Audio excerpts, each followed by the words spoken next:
I don't know. Hello and welcome once again to another See You Next Thursday with myself, Ed1, and also Ed25, our very own Sport Billy, if Sport Billy was an octogenarian with bad arthritis. We will also be joined later by Ed71, Nepal's very own Irishman, Seamus So Deep's the luck ender, hopefully. That's if he can make it. You know what he's like. All these modelling gigs he's got to fit in. He hasn't really got time for us anymore, has he, Bill? No, No, we does his own thing.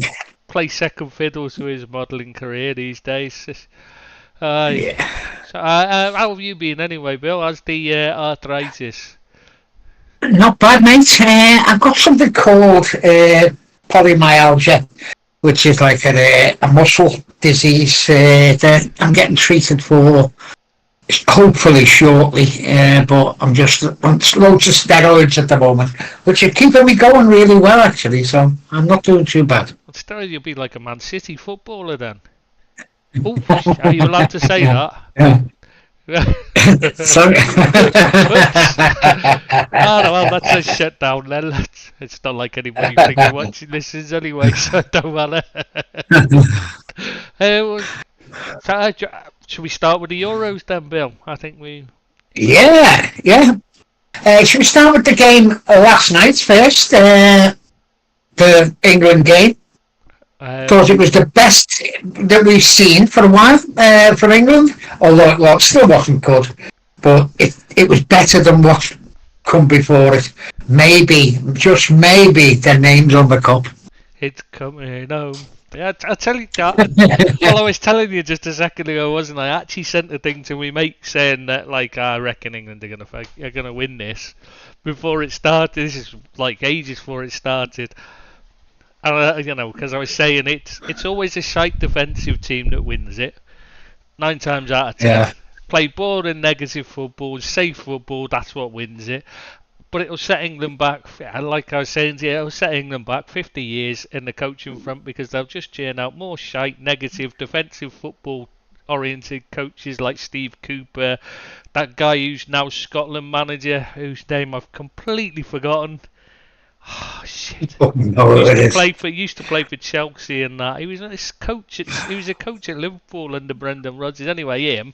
Oh God, I can't believe I've forgotten his name. How bad's that? He's Scotland manager as well. Like anyway, him, Steve Cooper, Gareth Southgate, and all these others that just play such a boring, tedious style of football. But the England setup, the FA will think it's the right way to go because they're going to have won. So even if they don't win, I think they'll think that's justification to carry on the route they're going because they don't seem to see it as England winning in spite of having such a negative approach. They seem to think it's because of Southgate they're doing well rather than in spite of him, which is how I see it personally. I don't know about you. I'm not sure, Chris. It's been such a funny competition, really. It's not been the best, has it? And I don't know what's going to happen from one game to the next because some of the better teams have gone out, have met each other. England were in the easiest half of the draw. I was going to say better far. Teams and England, you mean? Because they didn't beat any of the better teams. No, we didn't. No. And so England had a really cushy run, actually. And but they've been awful to watch, because I know you haven't seen much of it, but they've been so negative. And even yesterday, they played a little bit better, but only after Holland had scored. Holland scored, and then England come out knowing that they had to score to stay in the game, obviously. And they started playing better for 30 minutes. But when it got to 1-1, they took the foot off the gas again and started the negative stuff. And everyone was saying in the pub where we were watching it, they were saying, it's going to end up 1-1, which it nearly did, to be honest with you, apart for the last minute goal. Because they were so negative again. And there wasn't many chances, really. A couple of half chances. Foden had a really good shot. It clipped the post. And he had a shot kicked off the line. But, there wasn't the urgency and you know, they're so frustrating to watch. It's a wonder I don't get thrown out the pub because I swear all the time at them, honestly, because everything's backwards and sideways, and he hits someone. She didn't play Go that on, mate. England drinking game where they, well, obviously not because you'd have been comatose and we wouldn't have had you on tonight. Because the one where every time the ball gets passed back to Pickford, you have a drink. No. That's the new drinking game for those who want to get absolutely paralytic as quickly as possible, apparently. Oh, no, I'd be in one of them homes.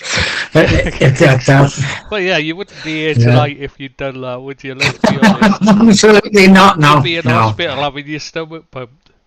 I don't know whether you've seen the clips of the games, Chris, the highlights, if there was any highlights. But the penalty was a bit of a contentious decision. Not for me, it wasn't contentious. I thought it was a penalty all day. I don't think it was a penalty. You don't think it was? Some people do, some people don't. I called it as soon as the incident happened. I said, that's a penalty. It doesn't matter. My mates were going, no, it wasn't. It doesn't matter. The ball hit Saka's hand. I never seen that at Saka's hand, you know. I must have been looking somewhere else, but I never seen it. It hit Saka's hand to play it to Kane. And once it does that, you can't score from a ball hitting a player's hand. It doesn't matter. So at the minute that happened, they should have seen that and wiped it off. Just right. Yeah, that's something I obviously missed. Yeah, it's a silly rule because, sometimes it can be. But if it hits a hand, even if it's accidental, it doesn't matter if it wouldn't have been a handball in any other situation. If it hits a hand of one of the team that scored at any point in the move, then it shouldn't stand. So how in that case, it's a stupid rule, that though, doesn't it? It does seem a stupid rule if it's not interfering with the play or looking to get an advantage out of it. If it's accidental handball, interfered to play because it nudges it to Kane, but I don't think it was on purpose at all. I think he just had his arm in a he's balancing himself. He's got his arms out balancing himself.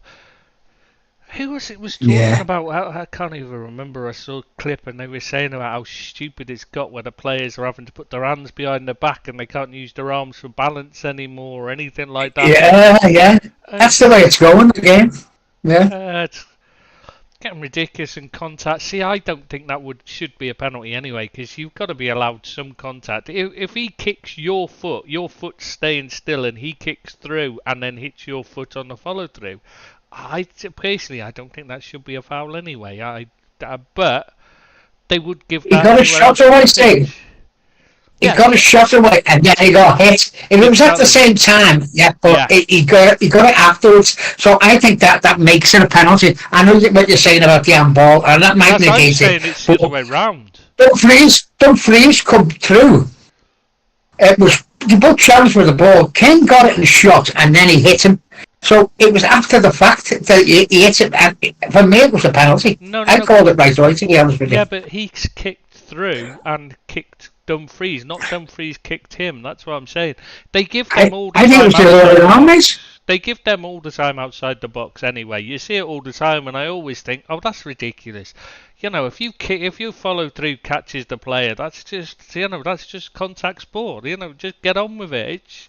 If you kick their studs and it hurts your foot, so what? It's part of the game, isn't it? We used to get freaking elbowed I remember playing with broken ribs and some twat elbowed me in the ribs as soon as we got into a corner situation, marking him, and that's why he'd seen me getting changed, and I had all the strapping on my ribs, so he stuck the elbow in there. But you just get on with it, they're not gonna. That's how it is. That's how it is these days. They're so pathetic. You should be able to. He did roll all over the place, so Harry, I must admit. If he'd have kicked, he'd done the dying swan. See, for me, if he'd have connected with Kane before he kicks it, or as he's kicking it, and so it alters him from the kick, alters the kick, fine, that's a penalty all day long. It's because it happened afterwards that I don't think it's a penalty. Because he's kicking through. That's why I'm saying he's got the shot off. So what's it matter? It hasn't interfered. It hasn't stopped him shooting. I think any contact in the box like that, even when the ball's gone, I think it's a penalty. But we'll just have to agree to disagree on that one, I think, Chris, because I thought it was a penalty. I wouldn't care. All day. So. No, it's one of those where I'm saying, like, I don't think they should be penalties, but they're given, you know what I mean? I'm saying they're fouls. They're giving us fouls all the time. I just disagree with the way the rules are applied. Yeah. That's what I'm saying. The laws are applied, I should say. I think they're making a mistake with it, and they're making it into a non-contact sport, and it's ruining the game because you should be able to challenge the ball. Yeah. And if, you know, as long as you don't you know, if you catch them while they're taking a shot, that's different. If you catch them after they've taken, you know, because they've kicked through, then I think that should just be get on with it. You know. I thought it was all one movement, but there you go. Yeah. Well, I mean, I've got to say this about Harry. He did take a very good penalty after he got up riding all over the place as though he'd been shot. Yeah, I was going to say, he did take a good penalty. He did look like his leg was broken the way he was acting, didn't he? He really did, yeah. But he took a good penalty. But they scored a good goal. Now, people are saying to me that they thought Pickford should have got it. I thought it would pass him before he moved. But I can see, because it wasn't in the corner of the goal like everyone thought when he hit it. No, it was quite close to Pickford, but we all know about Pickford's little arms. Yeah, he should have saved that. I know you love Pickford. Did you think so, yeah? I think that's awful goalkeeping. Yeah, I've seen the goal and I just thought that's... You know, if you're going to concede goals like that, you deserve to lose a game, to be honest. Because that's awful. I thought it was Castor before he actually got his hand up there, to be honest with you. I thought he hit it really well. But let's get on to the winner now. What a good goal by Ollie Watkins, Chris. He did that a lot as well. What a fantastic take, hit and shot. Sorry. Yeah, it was a really good finish, mate. Really good. And so you've got to ask yourself, why is he playing an injured, out of form Harry Kane when you've got someone like Ollie Watkins or you've got Ivan Toney to choose from? You know, what incentive does it give them when you're playing an old... I think this is his last tournament, Harry Kane's, I'm afraid. Why don't you put on men who are going to change it? Harry's done basically nothing. He's not even leading the line well, to be honest with you. And he's coming back and defending. You don't want your centre forward in your own box, as far as I'm concerned, in any competition. I just don't like the style of it, to be honest with you. Yeah, he's not having a good tournament. So, you know, you change it, don't you?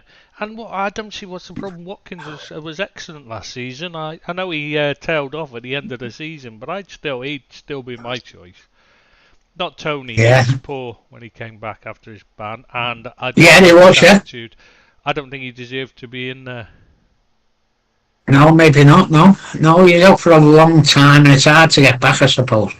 But he done well when he come on the game, and against the Swiss, he done really well. But I don't know whether he should be in there. We've got our we've got a visitor.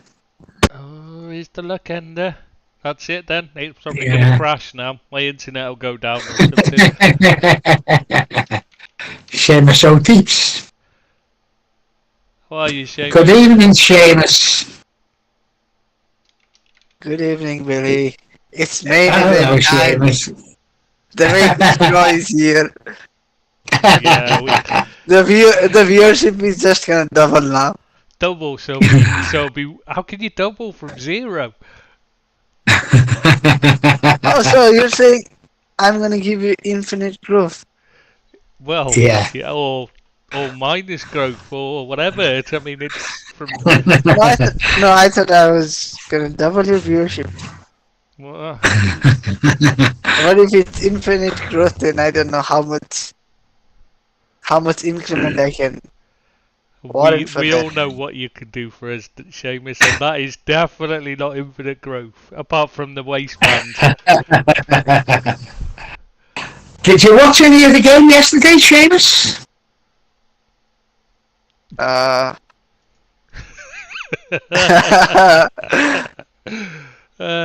He was singing, "It's coming home, it's coming." Yeah. Football's coming home.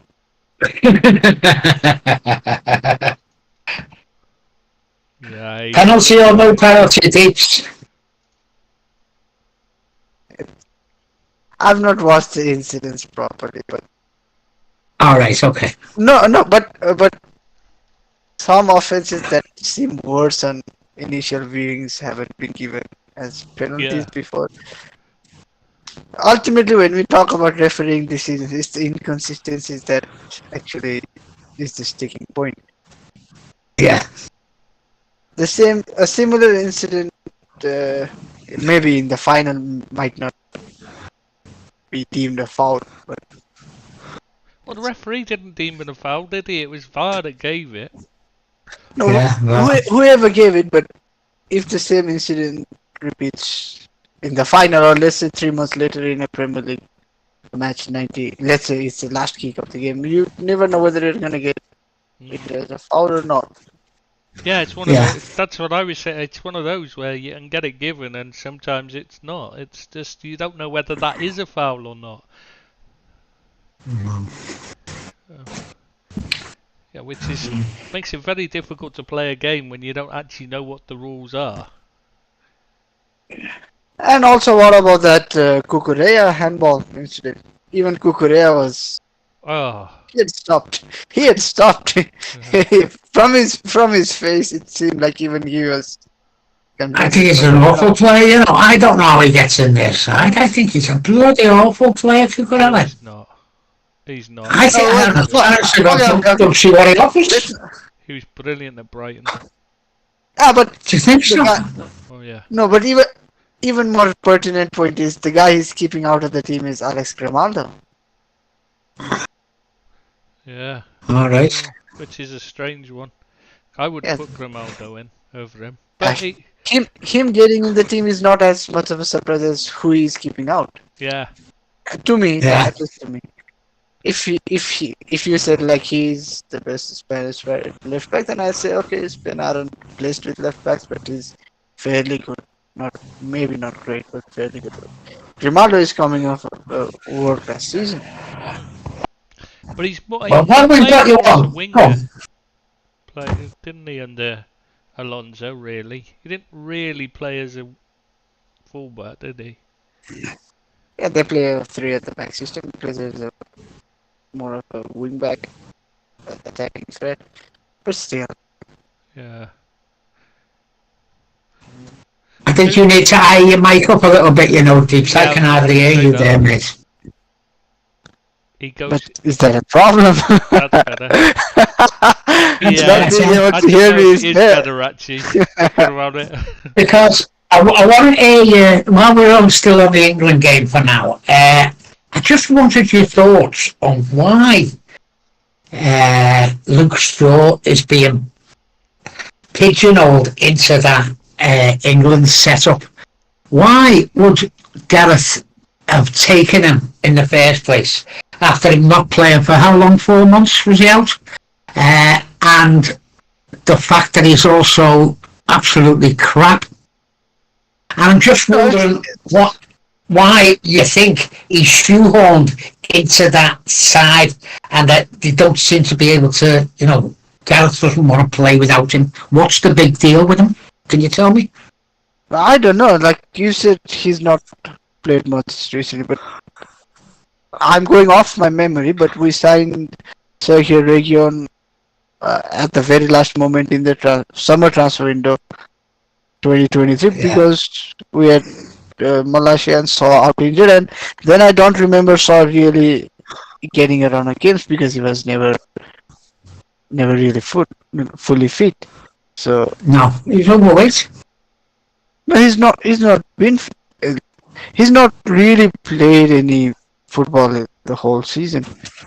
And I know he No. might have played however many games in total, but it wasn't much of a game in a run. And then he was blaming the physios at some point, I think, for resting. But they took him even though he was injured, and he's had an injury at the game, and they kept hold of him, and he's trying to get him into the side. Whether someone's got photographs of him nude on a motorbike or something, I'm not sure. I With think his Kieran wife. Trippier has. Yeah, he's another one. And Walker. Honest to God, the Oh, three of them have Jesus, been yeah. absolutely awful for England. No, I will be honest. I would have taken one of Walker or Trippier, and that would have been Walker, not Trippier. But I'd also have taken Trent as a right back. Yeah, Yeah. I And wouldn't have not as taken a- either of those two. I'd have taken Trent as the right back and somebody else's cover. No, But I you know would, what? I would have been fairly happy with Walker as my second choice right back because you want some experience in the team as well. Yeah, And I guess. Yeah. you could understand if one of even if it was Trippier, either one had gone in as a backup option. Then yeah, okay, it's understandable. But See, he won't play Trent because Trent wants to get forward. That's his game. He's an attacking full-back. He makes things happen. And he doesn't want that. He wants the static, just defend, you know. Don't worry about getting forward. Just defend. And that's all he wants. And that's why Trent's not getting the game there. But he's still going to win. He's so negative. But he's Come still on. going to win the Just- Euros doing it. That's the worst thing about it. Yeah, I know. It's I not gonna won't be dispute exciting. that. Aye, it'll be another Greece, Yeah. Oh, Denmark, you know, Minnow. it's not great to watch, is it? You know, this is supposed to be a spectacle. And to be honest with you, what I've seen of the Copa America has been Oh, no different. You know, they get to these competitions which are supposed to be the highlights of people's careers and a showcase of the sport, and then play this crap football. I don't get the point. I don't see the point. Have you So, seen they've got a problem at the Copa, though? None of Go these on now, American yes. stadiums can actually fit a football pitch in, so they've had to make them smaller. I didn't hear that now. I didn't hear They're that. all yes. undersized. Yeah, they're all undersized. They're not the standard size, so they're all much smaller. And I mean, you know, yards short, smaller. So it makes it virtually impossible to play attacking football because there's no space. No, it's not. It's ridiculous. And is there a World Cup going there, by the way? Yeah, Is there a 2 World years. Cup going there? 2 years, and you've seen the fucking shambles. Well, I think we should go on to it now. The Uruguay thing. I mean, Yeah, absolutely. Yeah, go on. Yes. I mean, I sent you the footage. What happened was the Colombia win. This is the thing you've got to remember. Colombia have won 1-0. So what happens? Their fans decide to riot and attack, and it is they literally are. They're pelting the families of the Uruguay players with bottles, cups of beer, and this is young kids. I mean, some of them are babies. You know what I mean? Literally babies. I'm not talking about I'm talking like a couple of months old. That kind of babies, proper babies, not not like I'm talking like just 6 and 7 year old. There's much younger kids there. There's babes in arms and that. Women and kids and old people. Is And that in the all family that. section? Yes. Yeah, Was that in the family section in Hampshire? Uruguay family Because section. I've only seen a bit of the footage, to be fair to you. I've only seen pieces of the footage. And it was mainly, round about Darwin. You know, it was mainly focused on what Darwin was doing, Forget that. Let's just. I'll just. I know, I'm just saying that's the only footage I've seen. I've only seen bits and bobs. I've never seen the bits with the kids. I did send you other stuff. And what happens is you. Did you not? Yeah. I missed it, didn't I? Well, there's a bit where there's Federico Valverde's missus has got a small child. I can only assume it's his or her, their kid, like, and he's clearly, or she, you can't, but it's clearly like 2-3 years old in her arms. And they're pelting her with stuff. You know what I mean? They're literally, these Colombian fans are just lashing stuff at her.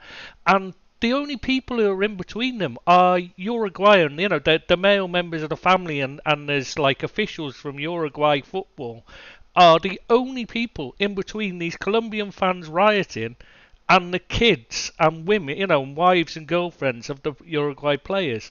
And they're literally, they're right, and there's, they're literally attacking these, the Uruguay families. They are, I mean, there's they're the ones that are throwing punches and stuff. They're throwing bottles, they're throwing coins, they're throwing cups of beer and all sorts of these kids. Obviously, the kids are being traumatized by it. So they're literally Uruguay families are, the males are all like set up are setting up like a defensive wall to keep them back, to keep these rioting fans back, while the women and the kids are being, the Uruguay, football officials are getting the women and kids out of there to protect them, and obviously the players come flying over, find out what's happening, come flying over. And they, as after these, the kids and the family, and the women are down, and that's when it all kicks off. When Nunez goes flying in and all that. But this is after they've been attacking his family, and there still is, his family is still up there. The male members of the family are still up there trying to hold off. I mean, you can see one of them's uncles laying into, a bunch of like Colombian fans. I mean, they're throwing chairs at them. You've seen the bit where he's throwing it, but this is what the Colombian fans are attacked. There's no police or stewards in evidence at all until half an hour afterwards. Absolutely disgusting. Half an hour afterwards. It's disgusting. I read that, yeah. And there's no stewards at any point. Can you see any sign of stewards at all there? There is no sign of a steward at all there, which is something that you just can't have in an international tournament. You've got to have... Right. There's got to be a line of stewards in between there. Immediately, that should have been done.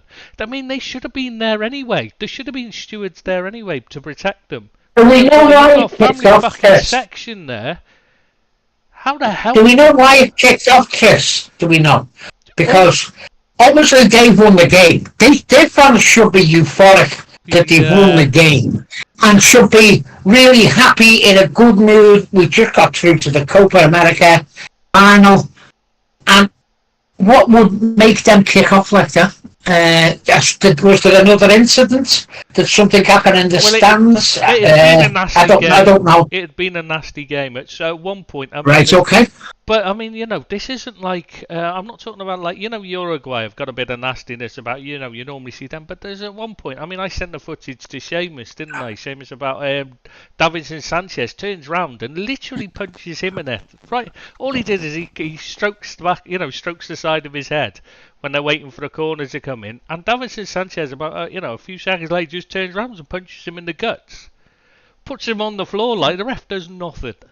So obviously this has got, there's been a lot of bitterness on the pitch. This has been a nasty game because there's a fair bit of that. I mean, you saw Luis Suarez at one point. It looked like he was arguing with one of the Colombians and that. And there was a lot of nastiness going clearly on the pitch. But they've won the fucking game. They should be celebrating, but they're not. They're attacking the wives of kids. You know what I mean? Yeah, I just wondered what caused that. Was it an instance on the pitch? Was it something off the pitch in the stands? Was something said? Was there a bit of a fight in the stand? I don't know. I'm not justifying it. I'm just wondering how they got from the euphoria of getting through to the final to the fans kicking off. Why would they kick off? What did they kick off for? That's all I'm asking, But the thing is, I mean, the question has to be, even if nothing's caused it, where are the stewards and police? Yeah, I totally agree with that. Agree with that. Kids and women right there that could have, this could have been a serious nasty. I mean, a couple of the old women got taken off to hospital. The mothers of players like getting carted off to hospital because they got hurt. I think it was Ugarte's mother and Valverde's mother, if I remember correctly. Had to be taken to hospital and that. So you're just thinking this isn't like another set of fans that they've picked a fight with. This is this is players, wives of kids, and family members and that. Yeah. And well, that's disgusting. If that's the case, that's absolutely disgusting. But tell me this, Trish, right? That was the semi-final. You've got the final coming up. Will there be an inquiry before the final? They've already said they're going to do it. But will it happen before the final, or will that put the kibosh on the whole cup? Because if that happened, there's a possibility of them actually getting thrown out, hopefully, of the tournament, if they started like that. They won't throw them out of the court tournament. This is the CONMEBOL, they don't That's do right. anything. Yeah, they won't do anything. It's That's why I'm thinking the inquiry might come after the fact, after the final, so as it doesn't thing. oh, they won't But do it anything should anyway. also put into jeopardy the hosting of the World Cup. Surely. Exactly why it won't. And let's be honest, the only thing, this is the problem with giving it to America. They've got no experience of hosting like proper football, real football, not American football. And that it's a totally different sport from what they're used to hosting. You know, the tribalism is something they have no experience of dealing with. They just don't get it. And so you know this was meant to be a practice event, but what it's shown is their policies and their attitude. They haven't got a fucking clue what they're doing, and this could be a serious disaster. I mean, could you imagine if this was two sets of Argentinians and Brazilians who properly had and there was a proper. See, this is the thing you've got to remember is there's virtually no Uruguayan fans there because it's a tiny little country. It's got a smaller population than Scotland, if I remember correctly. In fact, I think it's smaller than Wales, if I remember. It's a tiny little country. It's there's hardly anybody there. So the ground was almost entirely Colombian fans. So they couldn't have even picked a fight with the Uruguay fans if they'd wanted to be honest. Yeah. But it's a bad state of affairs, that though, isn't it? You know, as I say, I've never seen all the footage. I watched a couple of clips that you sent me, and I watched a couple on YouTube then to try and get more of a broader thing. And sent about it's mate. Didn't I? Did you? I tried to see the first couple, and then I went on to it come up on YouTube about things, so I went on that, and it was mainly I never seen any of the kids stuff, by the way. So I couldn't comment on that, but I will have a look at them and reevaluate what I think. There's this one clip, and you can clearly see Valverde's missus holding the small child, and she's clearly been, and it's only that the bloke, one of the Uruguay officials, is stood in the way. He's getting absolutely hammered with these whatever it is that they're throwing. You can see, beer is clearly those plastic things of beer that they're throwing as well. But they're clearly. I mean, she's got a small child in her arms. The animals. What the fuck is wrong with you? They're animals, aren't they? That's a terrible thing to say about animals, but they are. I mean, when Nunez goes away, you watch him. I mean, people are saying about him stuff, but he kind of dives in, comes up, and gets in there. But he's the one. He gets punched twice before he does anything. If you watch it, when he appears at the front, he gets whacked twice, and then he starts squaring up to him and that. To be honest, I'd be more worried if he wasn't ready to fight them after what they'd done. To be honest, I mean, you don't. If your player's not willing to protect their family, then they're not willing to. They're not going to do much for your football team, are they? They're not willing to fight for your team if they're not willing to fight for their family. That's how I'd look on it. No. If you want a player that's willing to put themselves on the line for your team, I just think he's getting hammered. I mean, the reports, some of the stuff on the BBC was disgusting. It was just a hit piece against him. Yeah, I read that thing against. It was all against him. Yeah, I mean, he singled him out. There was like 30 people there that they could have mentioned, and they only mentioned Nunez. It's all Nunez. He wasn't even the one. He wasn't even the one that went flying in. There's one throwing whirlwind, but trying to throw like haymakers and that. They get awful attempts, but they're not mentioning that. It's all about Nunez, who's barely done anything if you watch it, apart from get punched twice, and then afterwards. Have you seen the footage of him holding his kid? No, I haven't seen that. I've only seen bits. I was trying to get it on different news things, and I must have missed that. But I'm going to have a good look at it, and then I'm going to do a piece on his face, and the kids, the whole lot, they just look traumatized rather than, angry And then this, did you get the interview I sent you from one of the, I forget which one of the Uruguay players it was, giving the interview, and he's saying, I know you're going to get cut off because Colombia TV are just literally refusing to cover it. They keep cutting us off. I talk about it. I watched the first couple that you sent me, and I thought you'd only sent me a couple because I was waiting on the. on my computer then. I think. And yeah, I'm going to have a good look at them. Yeah, Deeps, did you see any of it? Deeps? Yeah, I watched some the Christian, but the two issues I have with all these incidents are pretty obvious. Go on, mate. Where were the stewards? Yeah, absolutely. And why is BBC coming after Nunez? Yeah. No, if you read the article, it seems like Nunez squared up to the Colombian fans alone. Yeah, it literally sounds like he started a fight, doesn't it? Rather than like it seems like it's the middle of a riot. It seems like from the article, it seems like he was getting like jeered and booed and maybe abused by the fans, and then he climbed into this stance to fight them off. But that is not how it happened from the clips we've seen. So, and I wonder why. No, but focused on that. Why report like that?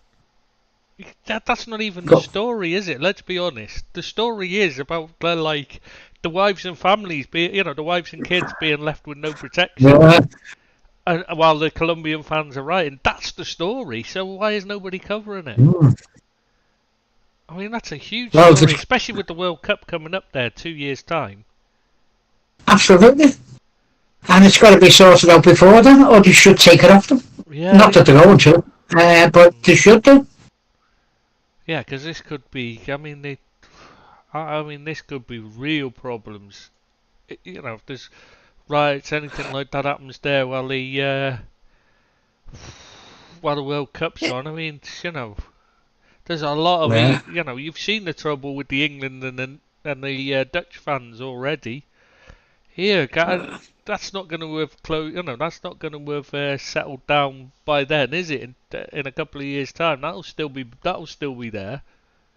So if they get drawn against each other,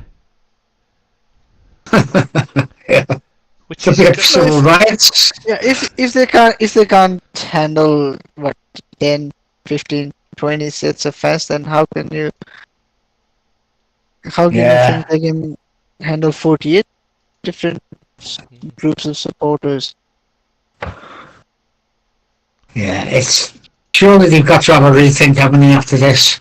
We'll have to see I want to see the inquiry, and I want to see the evidence on why the stewards weren't there, why the police weren't there, why it kicked off in the first place, what happened, who was to blame, and I'd like to see all that evidence, so we can make an informed decision of how it happened and why it happened, and so it won't happen again, because it's going to be sorted out within the next year or so before we think about them having the World Cup, for me. I think the important thing is that they've got to have the wives and kids of the players, the family of the players, families need to be in a safe, protected area. Yeah, it doesn't matter absolutely. who's starting a fight because in the future they need to be some. We've seen it. This isn't just at this ground. You know what I mean? This is like what happened at West Ham. Remember? Yeah. You remember that bloke having to fight off the opposing fans, trying to get at the kids and families. That's right. Yeah. This is something that's becoming a major problem. So they need to think about this. Something needs to be done so they're put somewhere safe. Ridiculous, because it shouldn't be an issue in football that wives and children shouldn't be having to worry about their safety when they go into a football match, but they do. Absolutely not, no. And you've got to have. I mean, if there'd have been a line of stewards there, whatever had caused the started in the first place, could have been stopped at source anyway. Because they could have, if there'd been just a bit of arguing going on and then it got a bit nasty, a steward could have stepped in and said, "Hey, calm it down, lads." You know what I mean? If it's to, a dad or something, reacted to something said by a Colombian. You know what I mean? And give it some. You're a player. If you're a player, would you be happy about your wives and children going in a stadium where obviously the fans are volatile? We all know they are, especially the South American. And put them in that environment to start off with, would you be happy with, or, well, I think there should be a section, it's sectioned off for wives, girlfriends, family, behind glass or whatever, like they have in a lot of the corporate stuff now. And I don't think that, that they think about, I don't want to put my family in that environment because it was obviously hostile, the two hostile sides. And, should that have been thought about before? Should they have been segregated, and put somewhere out of the way? I know it's all right after the fact thinking about it, but would you want your kids to go to that sort of thing, at that sort of game? I don't know. Well, you wouldn't want to, but that's the thing is you should be able to take your kids along to watch you play. Yeah. And that's I agree with that, but there should be a certain degree of safety. Yeah, this is the organisers at fault, that they should have provided somewhere. Why are they? I mean, why are they Uruguay? I get that there's not many Uruguay fans there, so there's like a lot of clubs. But why are the Uruguay family and friends, the family section in the middle of like just being surrounded by Colombian fans? Yeah, that's what I'm saying. That's exactly what I'm saying. Why are they put there? Would you say, hang on, my kids aren't going there. Put them with the Uruguay supporters. Put them in somewhere else. I just think it's pretty pathetic. Yeah, it's ridiculous. Like you can't, you should be able to take your kids along to watch you play in safety, and your missus should be allowed to go and cheer you on. It should be. Of course, yeah. You expect you wouldn't go to Anfield or Goodison and not, if you were playing, the first thing you'd want your wife and kids to watch you play, You know what I mean? Yeah. But yeah, you just can't. Doesn't seem like you can anymore. It is the organisers have got a lot of questions to answer, because that could have been a serious incident with a lot of people badly injured. Because they were literally having to climb over the chairs and that, and they were being pelted, properly being pelted, and they were just having to hand the kids over barriers and stuff to get them out of there. It's disgusting, really, though, isn't it? Isn't it disgusting? This is what football is now. That's what it become. But it's worse than the reporting. How is someone like the BBC, for example, how are they allowing themselves to report on it? Like Nunes has just charged in there and attacked a bunch of Colombians for no reason other than they've lost. Because that's what they made it sound like. You sent me them pictures this morning, Trish, and I looked at the first couple. And then I went online, and all the Liverpool supporters who'd seen it at the same time as you, obviously looked at the BBC, they were coming on and saying, Darwin Núñez is going to get banned now. And it was all about Darwin Núñez. No one mentioned early on, when it first came out, about the kids, or it was all about Darwin Núñez and the lads at Liverpool were saying he's going to get banned. There's going to be big repercussions over this. Darwin Núñez. And it was only as the story developed later that it was about the kids. You knew obviously before I did, because I never seen the other ones or something. But yeah, it was all about Darwin Núñez, and it shouldn't have been. Yeah, it's astonishing how bad the reporting is. It's just clearly they're just out to get him. Because that's what it came. The sensationalising it, yeah, absolutely. Because there's no reason to make the story isn't about Darwin Núñez at all, apart from the fact that he had to, that his kids were traumatised by this. You know what I mean? That's it. That's the story. Yeah. Him having to get his wife and kids out of there quickly before they get battered. You know what I mean? That's the only story that involved Núñez really that's worth mentioning. But yeah. Yeah. As it developed, people started changing. People started getting the proper idea, because when it first come out, it was all about Darwin Núñez, and that, and the BBC is supposed to be unbiased on anything like that, and that just wasn't the case today, I'm afraid. It was a disgusting article, and it just done no one any favours, I'd expect something like that from the Scum, you know what I mean? You'd expect that from them. Or one of the other tabloids that just want to trash everyone and make them, cause hassle. But the BBC is supposed to be better than that. Fucking. Yeah. They're just as bad. They're just a tabloid now, Yeah. sadly. Anyway, should we move on to other news? Because I don't think there's much more, unless you've got anything to add, Seamus. Now we can move on because clearly we've not seen enough to go on about it. Yeah, there's going to be an inquiry on why it started and what happened and all that. But yeah, that's something that's going to be done when the authorities make a statement or whatever. Go on. I know what won't happen, but what I do want to see happen is there being an investigation on how BBC have pieced this whole news thing. Yeah. That should be like really studied and investigated. I would, in simple terms, say they should be punished for how they've reported it.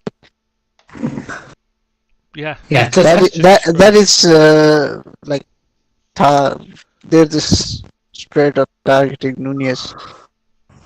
They could have just reported the same thing with similar words just by saying the European teams confronted the fans. Yeah. But it's all about just Nunez. Yeah, you wouldn't have even known there was anybody else there. Yeah. No, it was certainly made out to be the villain of the piece when it started. Especially when it started, he was the main culprit it come across as. And as it's turning out now, we're getting more information. Things are changing, that it wasn't just Darwin Núñez, and Darwin Núñez had a reason to take off like he did. So yeah, we need to see more information and better information on exactly who else is involved. A place like BBC, a platform like BBC shouldn't be doing that because they have a huge outreach. They can influence millions of supporters. Yeah.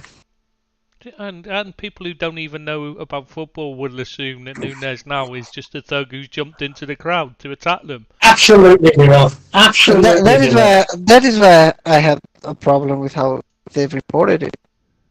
Yeah. Not everybody is gonna go on and watch the videos.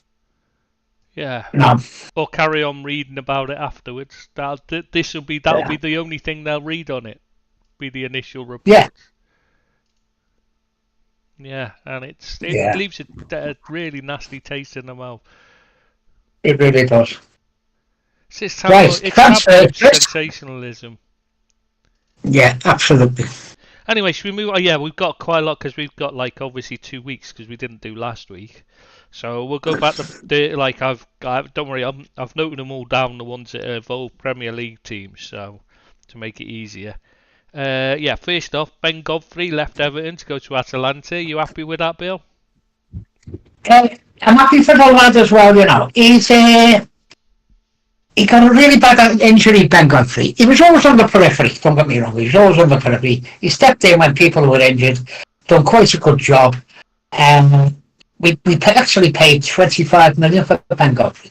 He was captain of Norwich when we bought him, and I thought he was going to be a bit better than he did.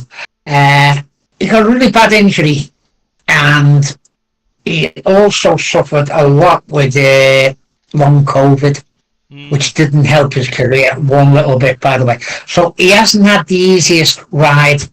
Ben Godfrey. I think he's a nice person. He comes across really, really nice guy. And he tried his best. I don't think he was ever the best centre half, fullback, wherever he was played, but he did give 100%. And if the lad can move on, have a bit of a career, make us good few bob, and do well in Atlanta, I'd be very happy for him. And so he goes with my blessing, and good luck to him, I say. Yeah, I think he'll do all right there. He's a decent player. He's just held back by injuries, I think. Yeah, absolutely. Yeah, never quite reached his potential because of it. Well, you never know. Next one is Ian Maatsen from Chelsea to Aston Villa. I can't believe Chelsea sold him. I don't get it. Don't know much about him, to be honest with you. What about you, Seamus? I'm not gonna pretend I'm an expert on him, but the thing is, they sold him and then signed a player Yeah. to fill in the gap that he's left. Yeah, makes no sense. It makes no sense for an academy product. And even worse, they sold they kept Chilwell. I mean, huge wages, always injured. Surely you sell him out of the ones you've got. Yeah. You'd think he'd be going on his way anyway, wouldn't you? I think that's a huge mistake they've made there because I like Maatsen. I think he's a good player.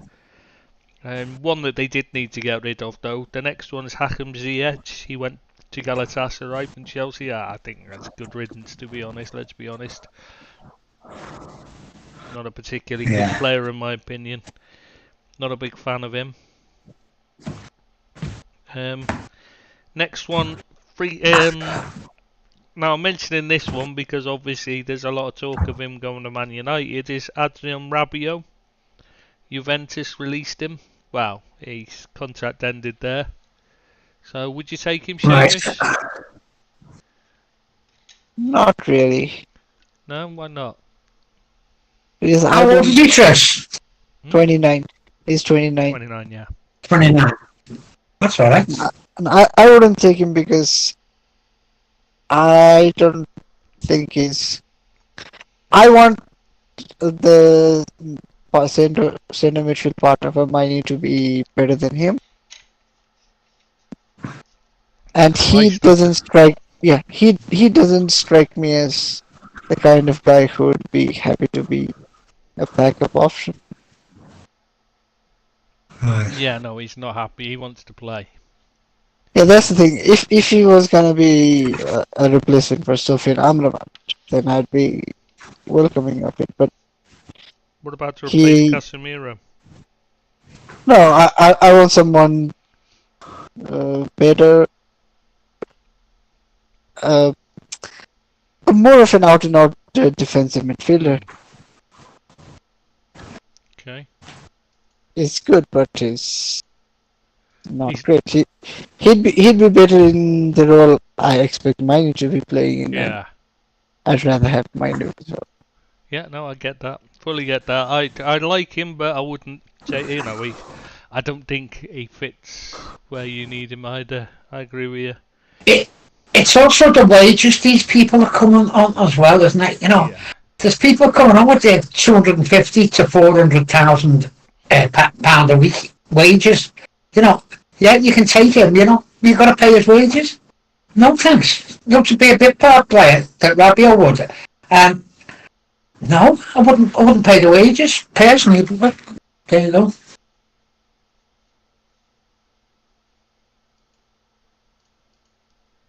Okay, I'll move on.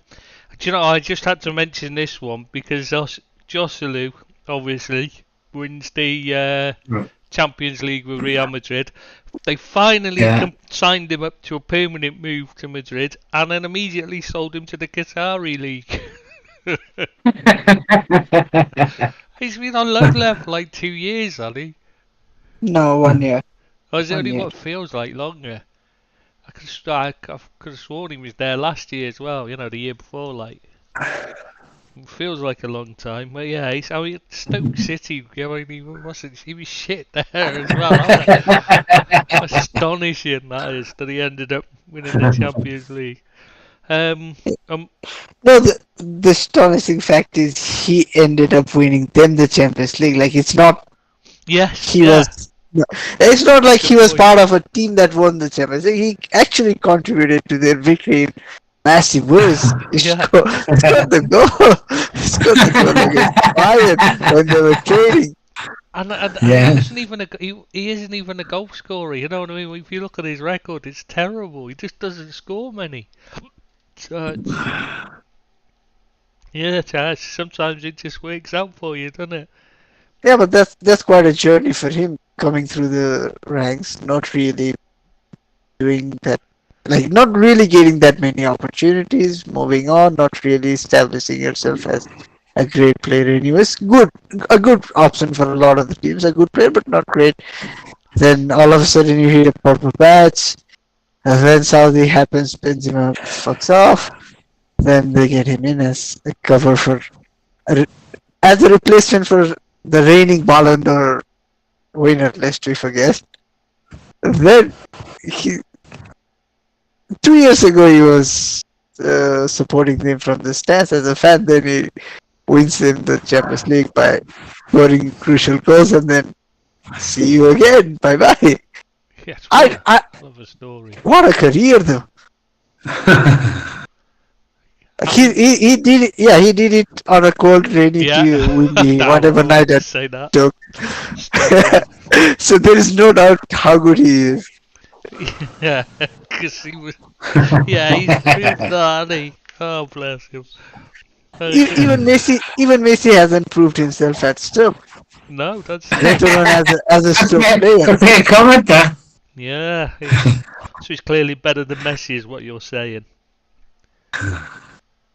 Yeah.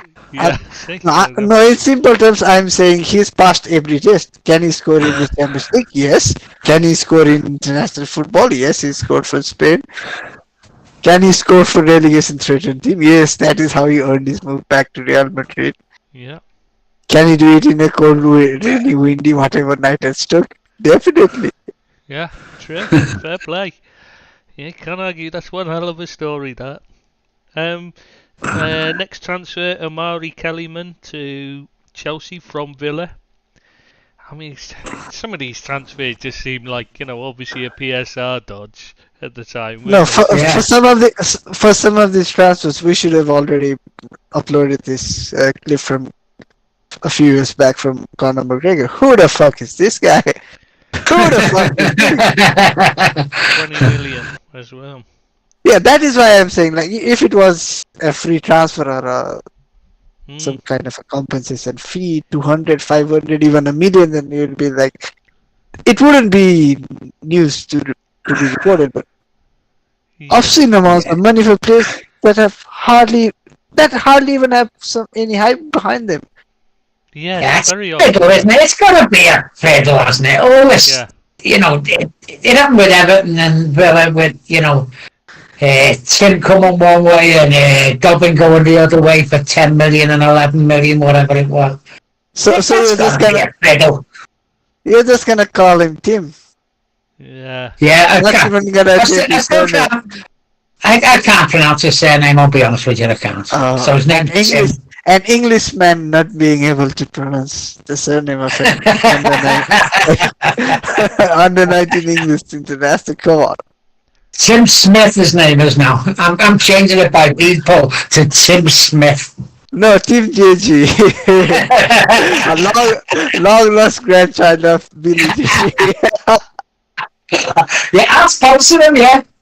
Tim JG, yeah, he's there. Or maybe he's Tim Burke. He definitely not. Yeah. If he's playing for Everton, he's not taking my fucking name. And then he won't do it. He'd be freaking disowned, mate. He'd be disowned. But if he had any connections with you, then he'd also not be able to make it as a pro football. Hey, I've helped quite a few get there. I've played them a lot. Quite a few. You'd be surprised, actually. There's two well-known ones who made it at Liverpool for starters. What do you think about Ndai coming from Napoli? You've gone ahead of me here.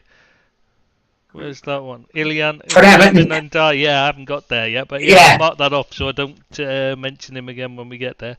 I don't know. I haven't seen a lot of him, to be honest, and what I have seen, he didn't really stand out, to be honest. He didn't seem to be much of a goal scorer, which I thought is what you were looking for. So seems an odd one. But at least with him, he has previously shown himself as a decent player in England, so you would expect him to be able to settle in fairly quickly. Deeps, did he come from Napoli? No, Marseille. Marseille. Right, because I just seen the paper, it said, see Naples and die. No, it came in from Marseille, but you didn't get it. You didn't get it. No, it's all right. see Naples and die. There you go. You've got to get with the joke there now. You know what? It's an old saying, see Naples and die. Your intellect far supersedes mine. Okay, mate. No, I don't know much about him myself, to be honest with you. I don't know that it was a Sheffield United and done all right. He did fairly well for Sheffield United. Scored a few goals to bring them up, and then walked off to Marseille for a season. He didn't seem to be that impressive. I don't really remember him at Sheffield and seeing him at Sheffield United. I remember, seeing his name a few times, having scored goals, in the reports. But I don't remember seeing him actually play for them. But I did see him last season because French football's shown quite a lot here. And while you're waiting for, while I'm waiting for something else, or if I'm waiting for us to do the podcast, whatever, I tend to watch the channel that shows the French football. So. Because that's the only one that usually shows live, a full game, rather than just highlights. So French football's shown a lot. I don't know why. So it's actually they tried to make it more physical last year. Allow it to be more physical and more exciting. I think they're to try and bring more fans back in and that But Antaya, he didn't really impress me. I've got to be honest. Right, okay. But he wasn't the worst player. He just wasn't someone you'd think, if you were looking at, you'd say, oh, I think he'd do well in it. You know what I mean? He just wasn't one of those you just stood out. You know what I mean? There's a lot of other players that did, but he wasn't one of them. Oh, right, okay. Yeah, he wasn't bad. He didn't stand out as being terrible either. So, he's not you'd think, shit, why have they bought him? He just didn't stand out, Yeah, that's fair enough. Next, Yakubu Minter, Newcastle United to Brighton Hove Albion. It's highly rated, but I don't really know a lot. I've not really seen him. We were linked with him for a while, a good while. I thought they were going to do something with the Calvert Lewin to Newcastle and into Everton Minty, but it never come off, obviously. But he never got a start for Newcastle, I don't think, did he? He was on loan for a long time, wasn't he? Oh yeah, I thought he'd go on loan again this season, to be honest. Yeah. Well, someone must see something in him, but I don't remember seeing much of him, to be honest with you. PSR, obviously, they're selling him to raise funds to buy. So, yeah. They also, Newcastle signed that Odysseus Vlachodimos from Nottingham Forest, Greek goalkeeper who's absolutely fucking useless. So I've no idea what they're seeing with him. Obviously a replacement for Loris Karius, because he's shit. So. He didn't even as well, yeah. I mean, honestly, he's god awful. When you watch Forest, I mean, their goalkeepers in general, just since they've come back up to the Premier League, have been terrible signings, every single one of them. But him, he was bad. He was seriously bad. I don't understand that signing at all. I don't know what they bought him for. Really don't get it. And going the other way, even more surprising, is Elliot Anderson went the other way to Forest. I don't get that. I thought he was he almost played every game last season, didn't he? And I know he had a few injuries. No, he was a constant fixture in the squad when fit, and also he's an academy lad. You think they'd want to retain him just for that, but I guess selling off your academy players is easier to maintain in the PSR books. Well, Chelsea are talking about them as products now, academy products rather than players and stuff. It just feels wrong to me. They should be the dehumanising them. First. It is dehumanising them, isn't it? A quantity rather than a person. You know what I mean? Yeah, they're just looking at them in terms of how much they're worth to sell, not how good they are. Absolutely, yeah. Yeah, I don't like that, to be honest with you. Yeah, I find it a bit. It makes me feel a bit unclean the way they're talking about them, Yeah, objects. But yeah, Elliot Anderson was supposed to be the crown jewels of their academy. Well, what's that about selling him? That is really odd. That one. Right. Really odd one. especially to Forest. I mean, teams you would strange. If he's supposed to be that good, why is nobody else in for him? I don't get it. I noticed Mario Balotelli got released as well from Adana Demirspor. From prison. Yeah. From prison it should have been. But the thing that got me is only 33. I thought he's got. I thought he was a bit older than that. Wow. Bloody hell! I'm like, he seems to have been around forever, doesn't he?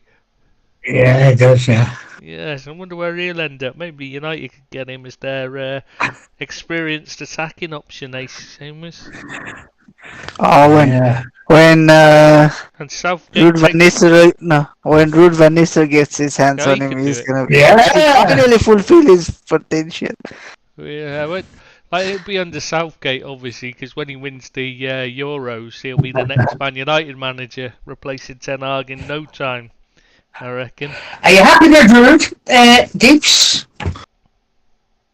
You happy that Ruud's come back? No, I'm happy with it, but I think we're just recruiting people to take in as interim managers if / when Yeah. Ten Hag goes Yeah. down south.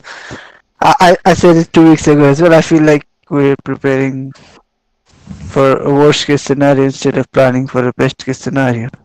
Does feel Yeah. that way, you're right. Yeah. That's the vibe I'm getting. We're not even preparing to improve next season. We're preparing to replace Ten Hag midway through.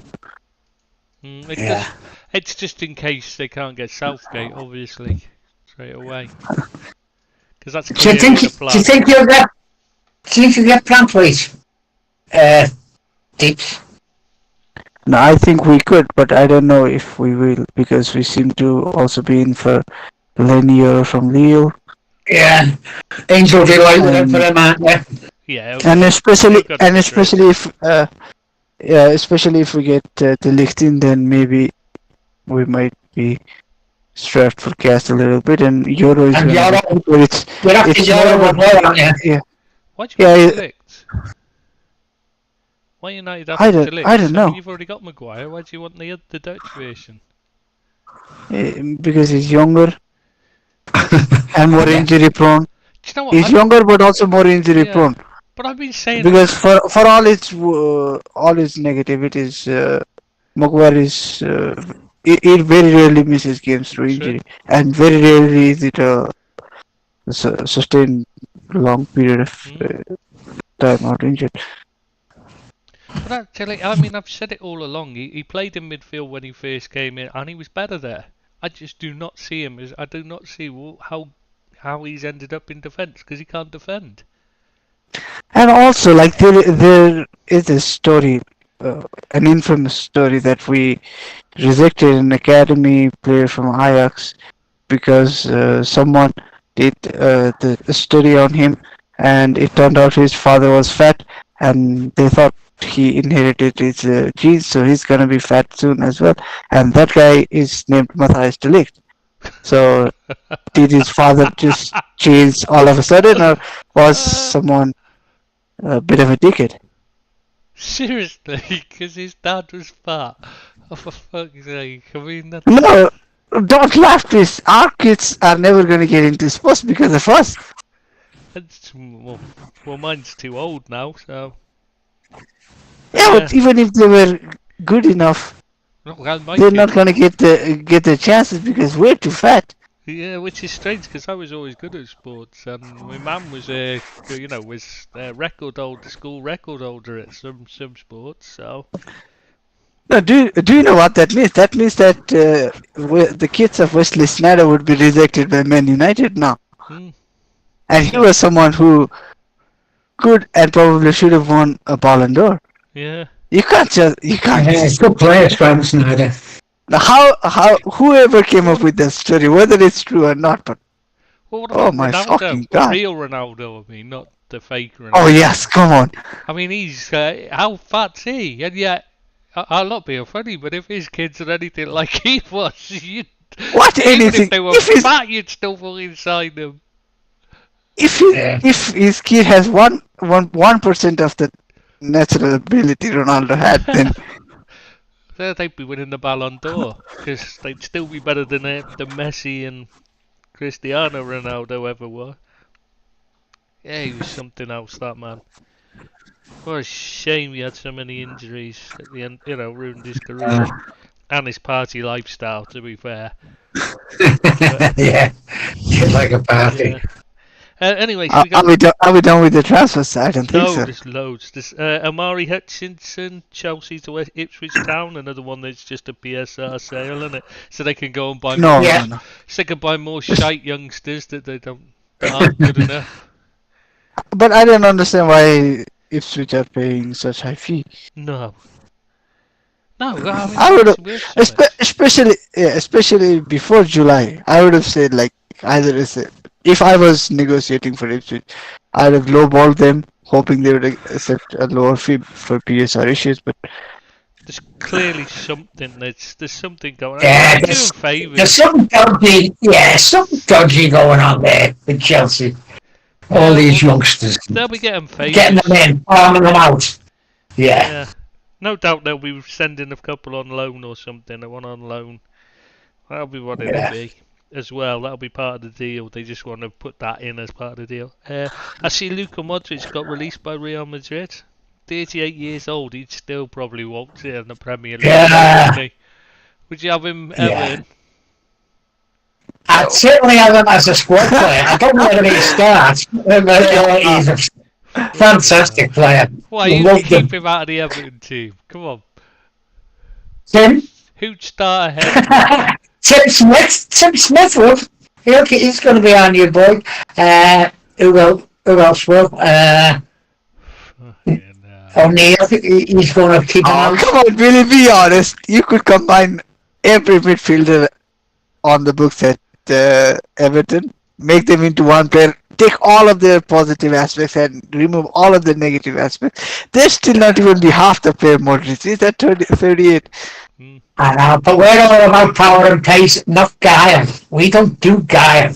We do power and pace. That's what we're all about. So what Under about Sean. What about Man United, Seamus? He'd be a good one to have into, You rotate with Mainu. yeah, he'd be With one. Ericsson.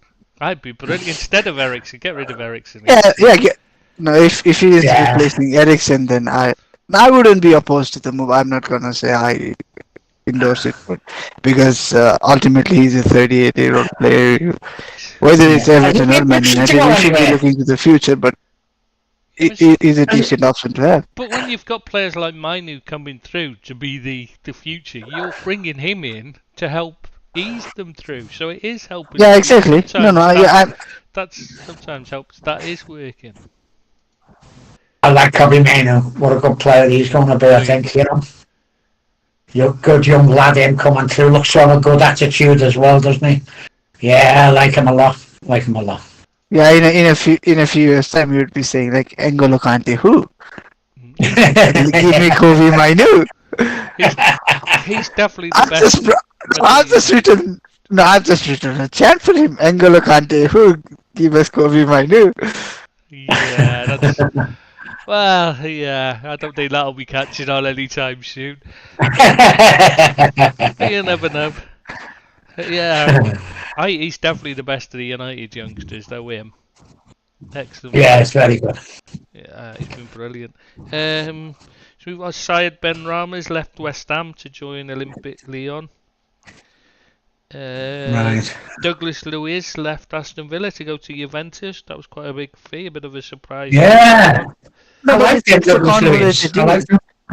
It's a convoluted deal. There's Yeah, players involved as well. So yeah, it was very odd, another one of those odd ones, isn't it? you always like they never learn their lessons, do they? No. No, they get rid of good players, old players, and big fees and big wages, and then end up in financial trouble again. Yeah. Very odd. I don't particularly think he's I don't think he's as good as most people seem to think he is, Luiz. Far too often he just waltzes around doing nothing. Yeah. I think I think he's a bit of a weird case. I don't think he's an out and out number 6, and he's also not a number 8. He's somewhere in between, so I'm not sure how to judge him because I He wouldn't. seems to be involved though, doesn't he? I like his attitude. You know, he does want to get involved all the time, and he is a power player for me. Like, I like him. I must be honest. Too.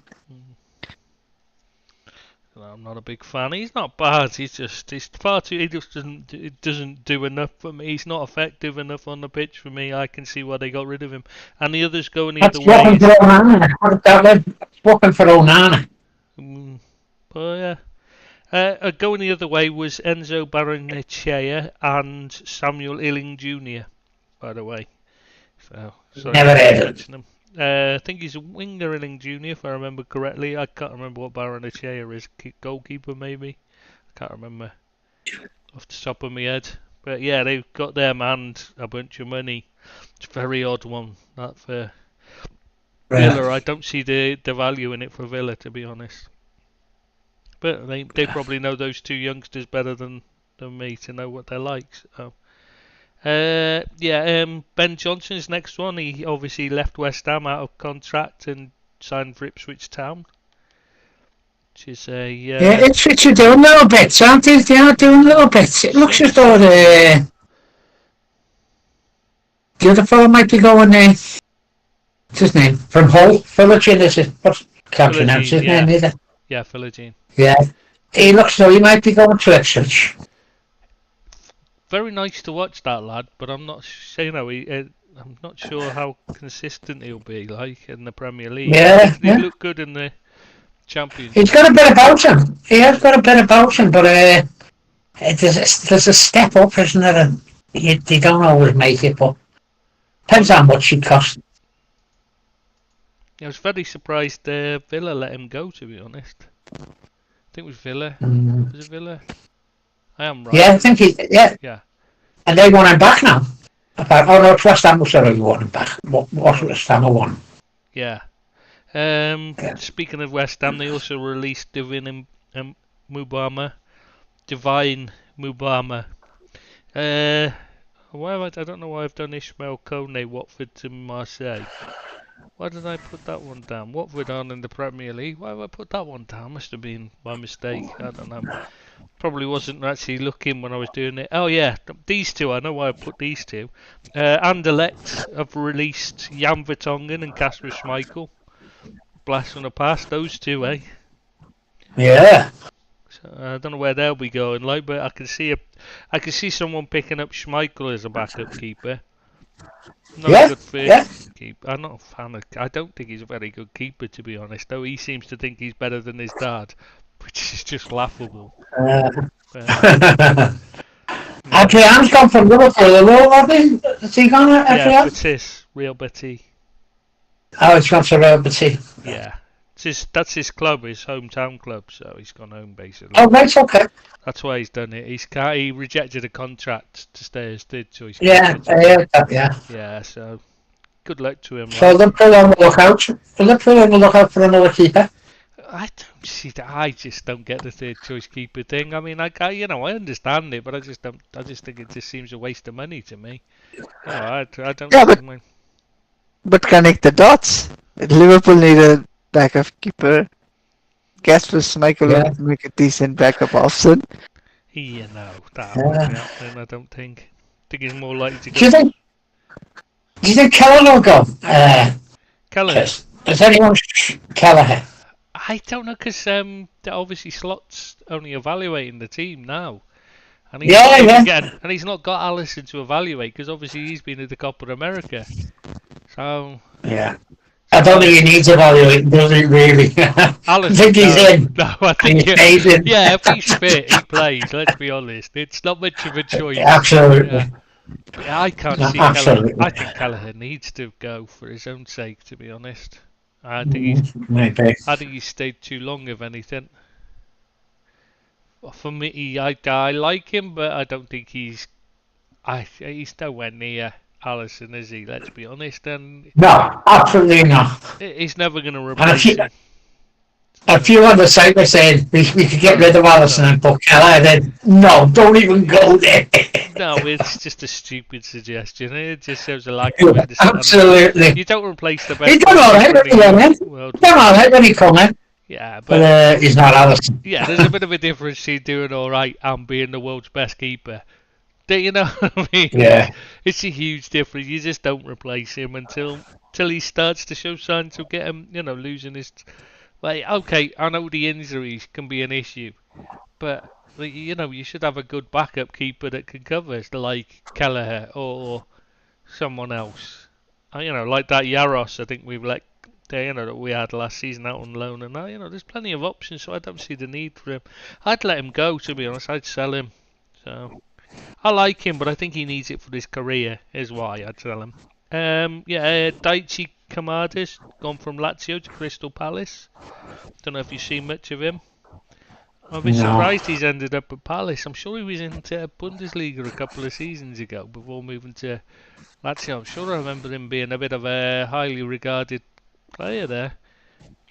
Ex-Liverpool winger Lazar Markovic, do you remember him? He's only 30. Markovic, yeah. Me. I thought he was older. Where's he gone? He's just been released by Gaziantep. So only 30 and his career's already on its arse, like, so weird. Mark Guay or however it's pronounced, Barcelona to Chelsea, the 18-year-old. Oh, right. I don't know if you've seen that one. Seems a strange one. I don't know if you even heard of him, because I've only heard a little bit about him, and Barcelona normally big up any of their players, don't they? Any of their young players massively. Yeah, I've not really heard much about him. So I don't know whether that's because they knew he was going to Chelsea, so they just kept him hid, just didn't bother playing him or what, you know what I mean, giving him the hype. I don't know, if Seamus wasn't buggered off for 5 minutes, I'd ask him, but he's just buggered off because I was about to ask him. Ask me what? Oh, he's back. About Mark Guay, the player Chelsea signed, the teenager from Barcelona. Don't know if you knew anything about him. No, I have zero clues about him. Which says a lot to me, because they get ridiculous he's hype good with them, No, I will be honest. I'm quite amazed that I've not even seen any of his clips floating about. Exactly. There's something really odd about that move, isn't there? Yeah, like, usually you get clips of even random young kids. Oh, look at that one Liverpool sign, that one from Chelsea just. What's his name? Rio Netumbaya or something like that. Ngoim. How do you pronounce it? Yeah, something I've got like it written down, but I can't remember how you pronounce it. Shit, where is it? I can't remember. Naguma. Oh shit, where is it? I can't find it now. So many people in here. There's so many. Rio Yumoha. It's spelled Ngumoha. That's it. Yeah. Yeah, him anyway. Yeah. Yeah, he's joined. I mean, there's loads of clips of him playing. Where's the? It's very odd, that one. It's so out of character for the modern game as well. But especially ones in La Masia, they're normally everywhere. Anybody who's any good from there, they normally you can't get away from them, can you? It's very strange. Ross Barkley, Luton Town to Villa. I do not get that transfer. He was shit for them last time. Why do they think he's going to be better this time? I just do not get.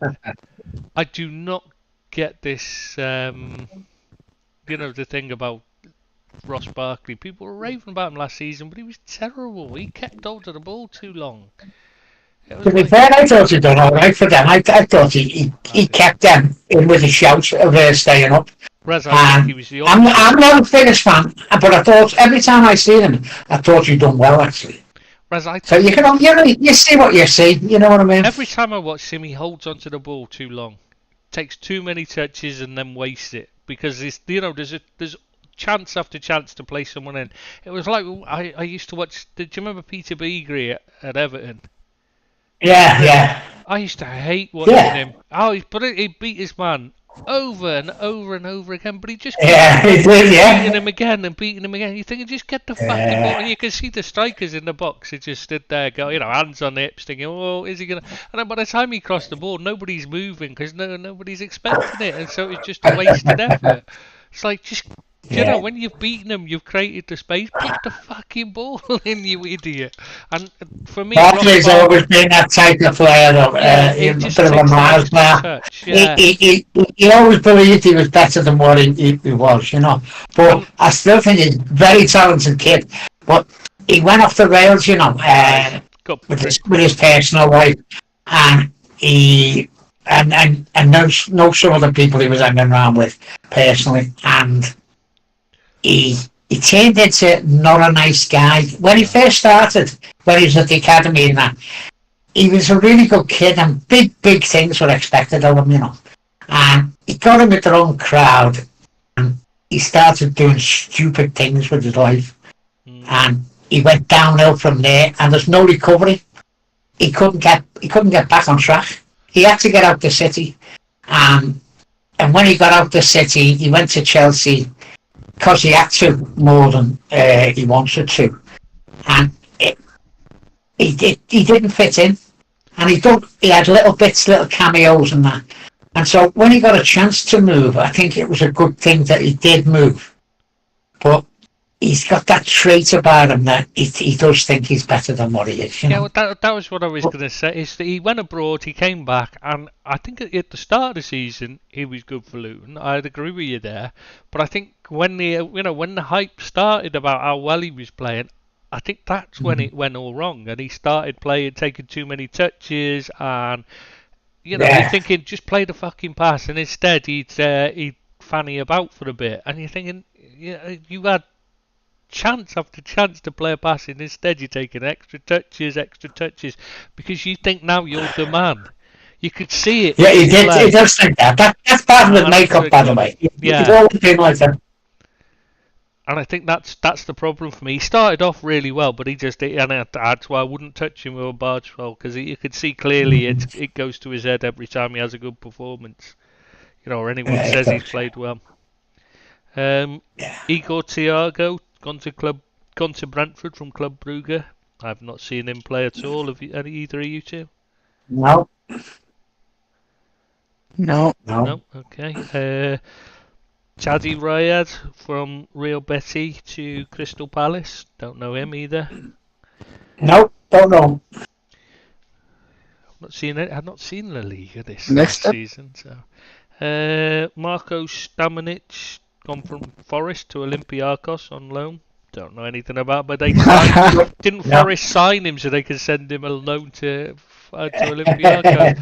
It's fucking ludicrous what's happening with these. Well, it's still in my mind, fresh in my mind. Thiago Alcantara retired. Retired him. Yeah, good player. Liverpool didn't see the best of him through injury mainly. It didn't go great for him at Liverpool. We all know he was a very, very talented guy. I don't think Liverpool seen the best of him because of his injuries and whatever. But he's a great player when he was at Barcelona. We all know that. And he'll go down as a bit of a legend there, I imagine. Not so much at Liverpool. Bayern. He'll go down as a legend at Bayern rather than Barcelona. Oh yeah, and he was Bayern. Yeah, I forgot he was Bayern as well. Yeah. More Bayern. He joined Bayern while he was still quite young, mate. So I don't think he'll. Oh, did he? I thought he spent most of his time at Barcelona. No, mostly at Bayern. Oh, right, okay. I remember he was there where he was at Barcelona when it was Xavi and Iniesta as the midfield pairing. Yeah. And I know he ended up playing a lot of Liverpool as the deeper role where Busquets played, but he didn't play there for Barcelona. He didn't play there for Bayern, so it was a silly, it was a mistake by Pep Lijnders, that his obsession with controlling the play, wanting control in midfield, and it just didn't suit the Liverpool way. He was just not physically capable. It's such a shame. But it's probably the second worst signing of the Klopp era, much as I actually love Thiago as a player. But a couple of said that, Chris, because well, he was on big wages, wasn't he? Yeah. About 200,000 a week or something. And More. yeah, it didn't work out, you know. But yeah, Paid quite a people lot have of said money that as well. to me. I Yeah. remember- It's only because Naby Keita was so catastrophically bad that he wasn't the worst. He's not the worst. Yeah, I mean, Keita, Ah, just come said, on. you're not going to beat him. Naby was way worse, maybe like infinite times worse than anyone else. Exactly, that's what I'm saying. He was so catastrophically Because bad. because Naby cost way more money, was on as ridiculous wages as well, and hardly played any games. At least with Thiago, he did have a season where he was fairly good, and at I least don't he think he did. played that much, And at you know. least, yeah, but at least he did come back from injury and then play a few games and then get injured, unlike Naby At least he Keita. tried. Yeah. At least he tried, you mean. Yeah, you can't blame At least he him. made an effort. Yeah, he made an effort to stay fit. It's just like his body couldn't really handle it. But with Keita, it was lack of Could be asked. effort, horrendous attitude, and everything. Yeah. Thiago Yeah. was, I mean, you could bump into him every day walking around Liverpool, and he was all the time, couldn't you? I don't know if you'd ever bumped into him, Bill. No, I've never bumped into him. Oh, he did. Because I remember, I always used to check what shoes he was, because being a trainer head, I was always checking out what shoes he was wearing. Never impressed. Never had good trainers on. He liked his Adidas. I'm not a fan. So anyway, yeah, you can bump into him all the time. Like, and when I was back home for the couple of months, like, you used to see him all the time, just wandering around town, city centre. Like, All right. yeah, very nice bloke. Can I ask you, where does Loris Karius rank in the club era signings? Did Klopp's? Yeah, God, yeah, he did, didn't he? Yes. Shit. Okay. He's got to be. Oh shit! No, that moves South Alcantara down to third worst then.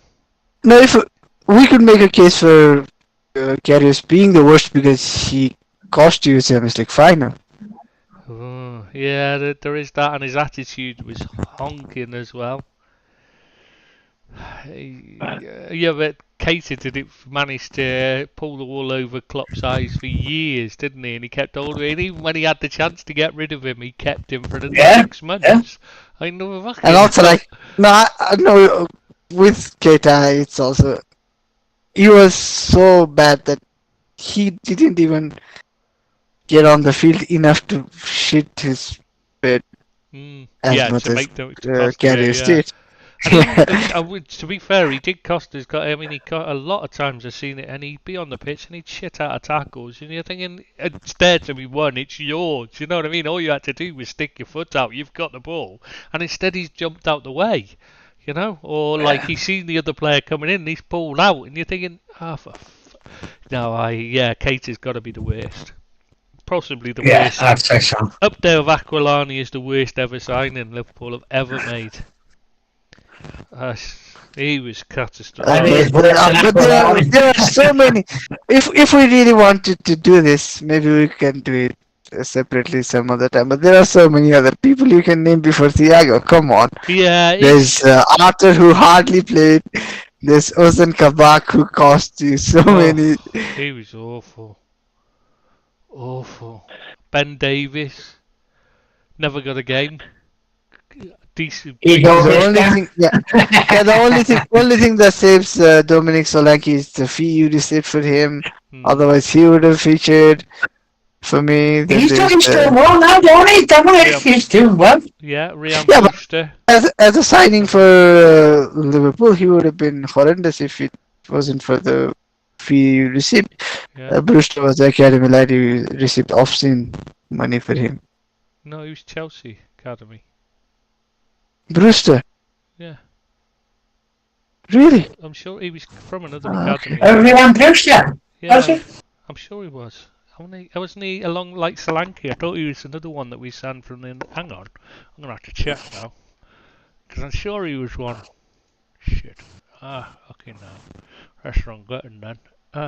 Sorry. Pen in my mouth now. Well, so yeah, it's sure he was. Hang on. Graham I think the more Brewster, no doubt. debatable question is who is the best signing under club. But I don't know why we're doing this today, Chelsea, and you, I don't know yeah, why I am the reason. I also don't know why I am the reason I'm actually making you guys do this either. Yeah, I don't know why. If we could do it another time, we'll just leave it for now. Yeah. Anyway, yeah, he is Yeah. definitely. Brewster was Chelsea. I was right. All right. Okay. Charlie Taylor joined Southampton from Burnley, left back. Southampton have made quite a few signings actually in these last few days, haven't they? Seem to be buying a whole new defence. Jurgen Strand Larsen joined Wolverhampton Wanderers from Celta Vigo on loan. I don't know if you've seen much of him, either of you. No. No? No. No, I haven't, mate. Okay. Bit of a, from what I can tell, he seems to be a big lump, but he's not a particular, he's not an aerial, he's not a big lump, to look at, from what I can tell, he's a big lump, looks it anyway in the pictures I've seen, but he's, he doesn't seem to be a target man type, from what I've been told, so, be interested to see what he's like. Joe Rodon's left Tottenham Hotspur to join Leeds. He was on loan there last season, so it's not. Oh yeah, surprise, yeah. And going the other way is Archie Gray, which is Good young kid. Him. it could be a good signing that for them. But Yeah. Tottenham are buying quite a lot of youngsters again.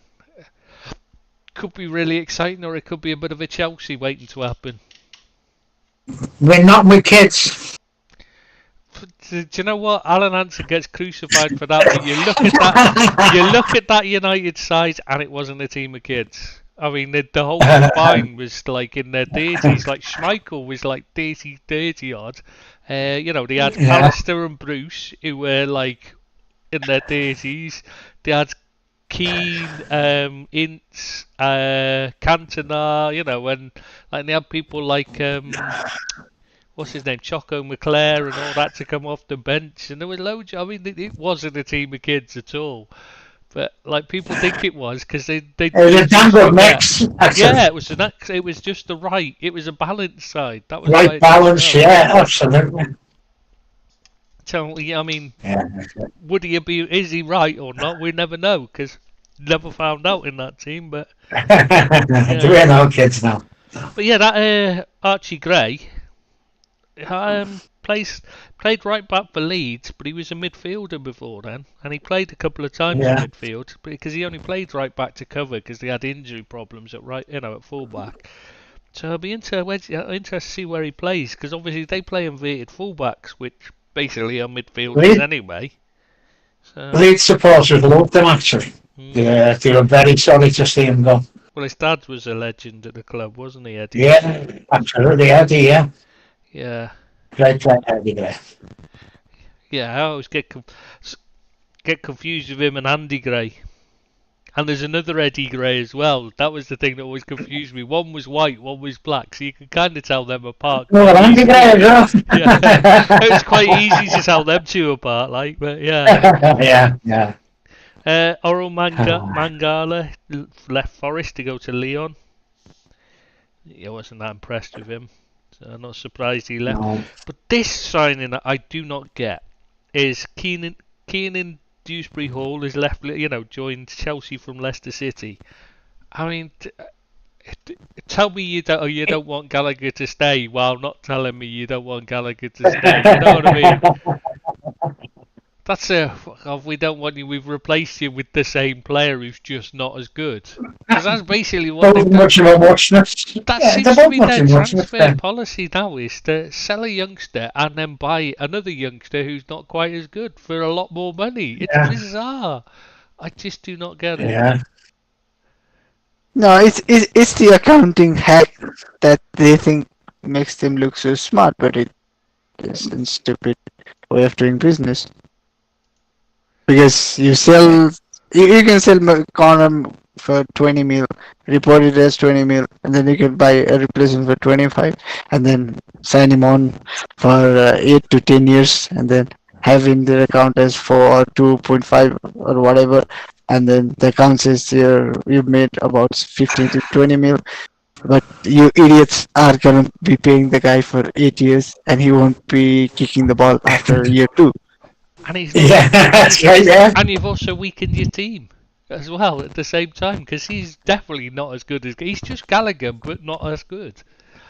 He's not a bad player, but he's he's just a step down. It is really weird. Chelsea are they're a mess. I know Ed too disagrees, but like Chelsea are a mess. Absolute shambles of it. Moment. Southampton also signed Ronnie Edwards from Peterborough United, centre back. Highly rated. I haven't seen him play overseas in League One. You can't really watch much of that here. But he's highly rated. I was surprised he ended up at Southampton, to be honest. I thought he'd end up at somewhere like Leeds first, stepping stone up. But, Right. No, I don't. Be interesting to see how he gets on there. David Raya has completed a permanent move to Arsenal from Brentford. Hardly a surprise. Yeah, that was always in the cards. Tanguy and Ndombele's left Spurs to join Nice on a permanent deal. It's not really a surprise. It's such a shame what's happened to him. Talented player, but attitude stinks. But I think he just moved to Tottenham too soon, really. Oh, did we talk about this a couple of weeks ago, Seamus? Yeah, I think we did, didn't we? And Ndombele. Yeah, I think we did, yeah. Moussa Niakate's left Nottingham Forest as well. He's gone to Lyon. They've sold a few at last. They needed to, though, didn't they? Because they've got like 400 players. I mean, I suppose it's to make space for all the signings they're going to make in the window coming. A new team. They're going to buy a new team again, yeah. Well, they bought a new squad the first season, didn't they? Like a little team. And in fact, they bought more than they could actually, they could fit in a squad, let alone, like, they already had a team. Yeah, they bought more players than they could resist it. Yeah, it's bizarre. That was insane. Absolute. I mean, but that is what happens when you have two teams. Yeah, because he's got to buy for Olympiacos. They were buying for Olympiacos as well. Matt's Wafer, I'm not sure how that's pronounced. Final to Brighton and Hove Albion. Have you seen much of him? Because he played as one of the double pivots for Slot, didn't he? I don't know if you'd watch him. He was one of the deep lying midfielders. Well, I say deep lie. He didn't really play because he had the fullback come in as to play defensive midfielders, basically.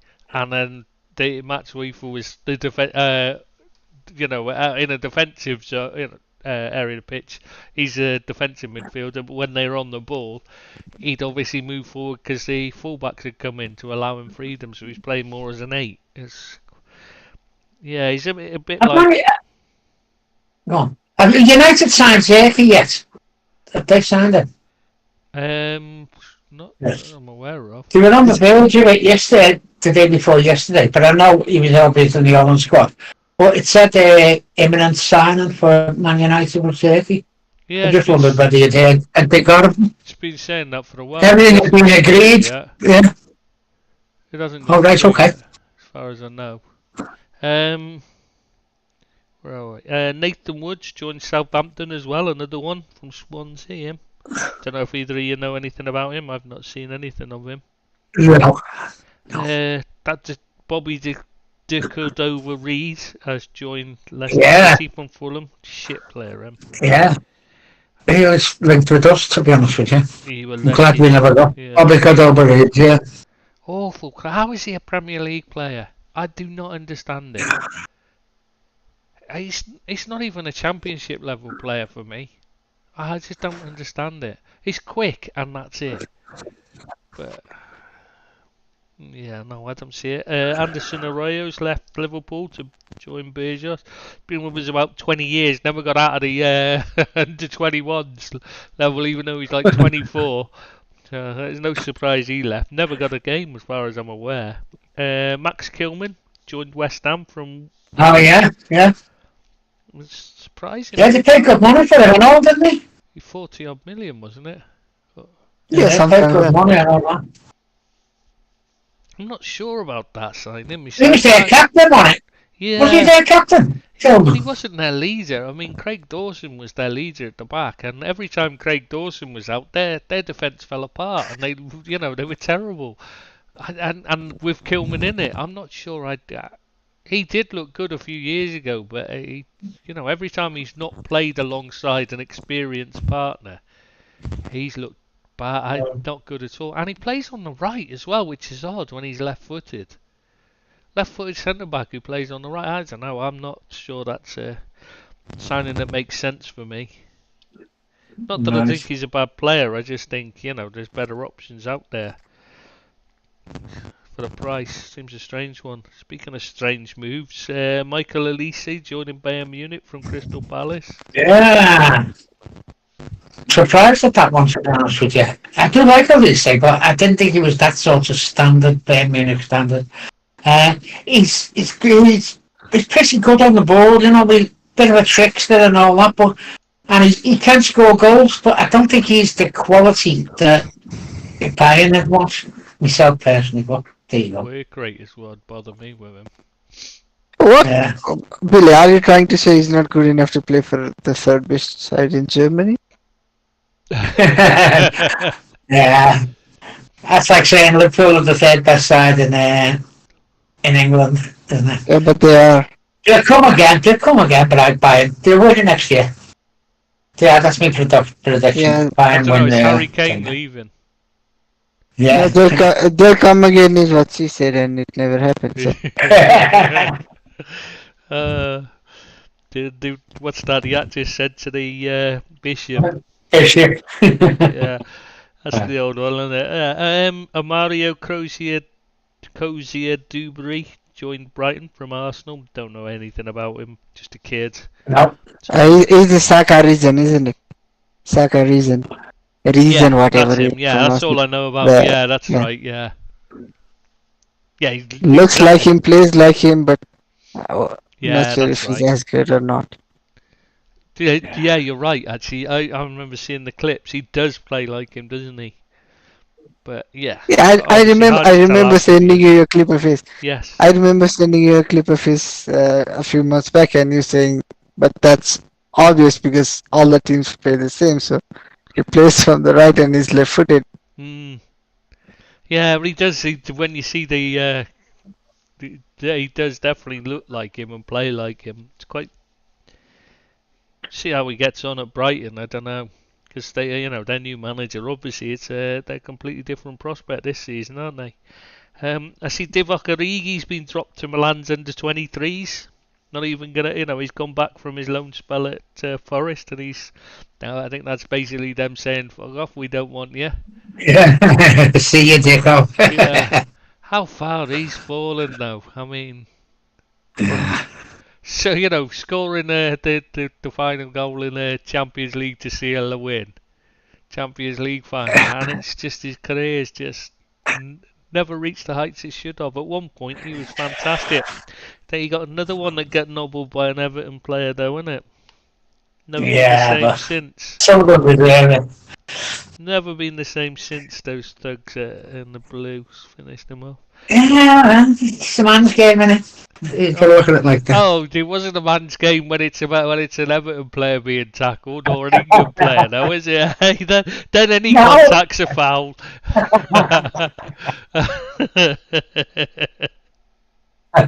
We've all got our own again. It just clicked for me. Like how. I think it's really bad that we make fun of Billy because he's an Everton supporter who actually watches England. So all year round he watches poor football. He doesn't. I know. I watch other games as well, Yeah, but that comes from Man United I haven't missed a Liverpool game. I haven't missed a Liverpool game. I'd say in 15 years I haven't missed a Liverpool game. So I know my mates are Reds, and I go out and watch them every time with my mates. So are you just like in a secretive way claiming yourself to be a closeted Liverpool supporter? I might be, I get called that all the time, a closeted Liverpool supporter. Yeah. was Mika Biarrette left Arsenal to join Sturm Graz. Just one of the kids being released, I assume. Not seeing a lot of him either. Thomas Strakosha, the goalkeeper, has left Brentford to join AEK Athens. Kaleta, I'm surprised at him. He's left Southampton to join Lyon. Go back to French football.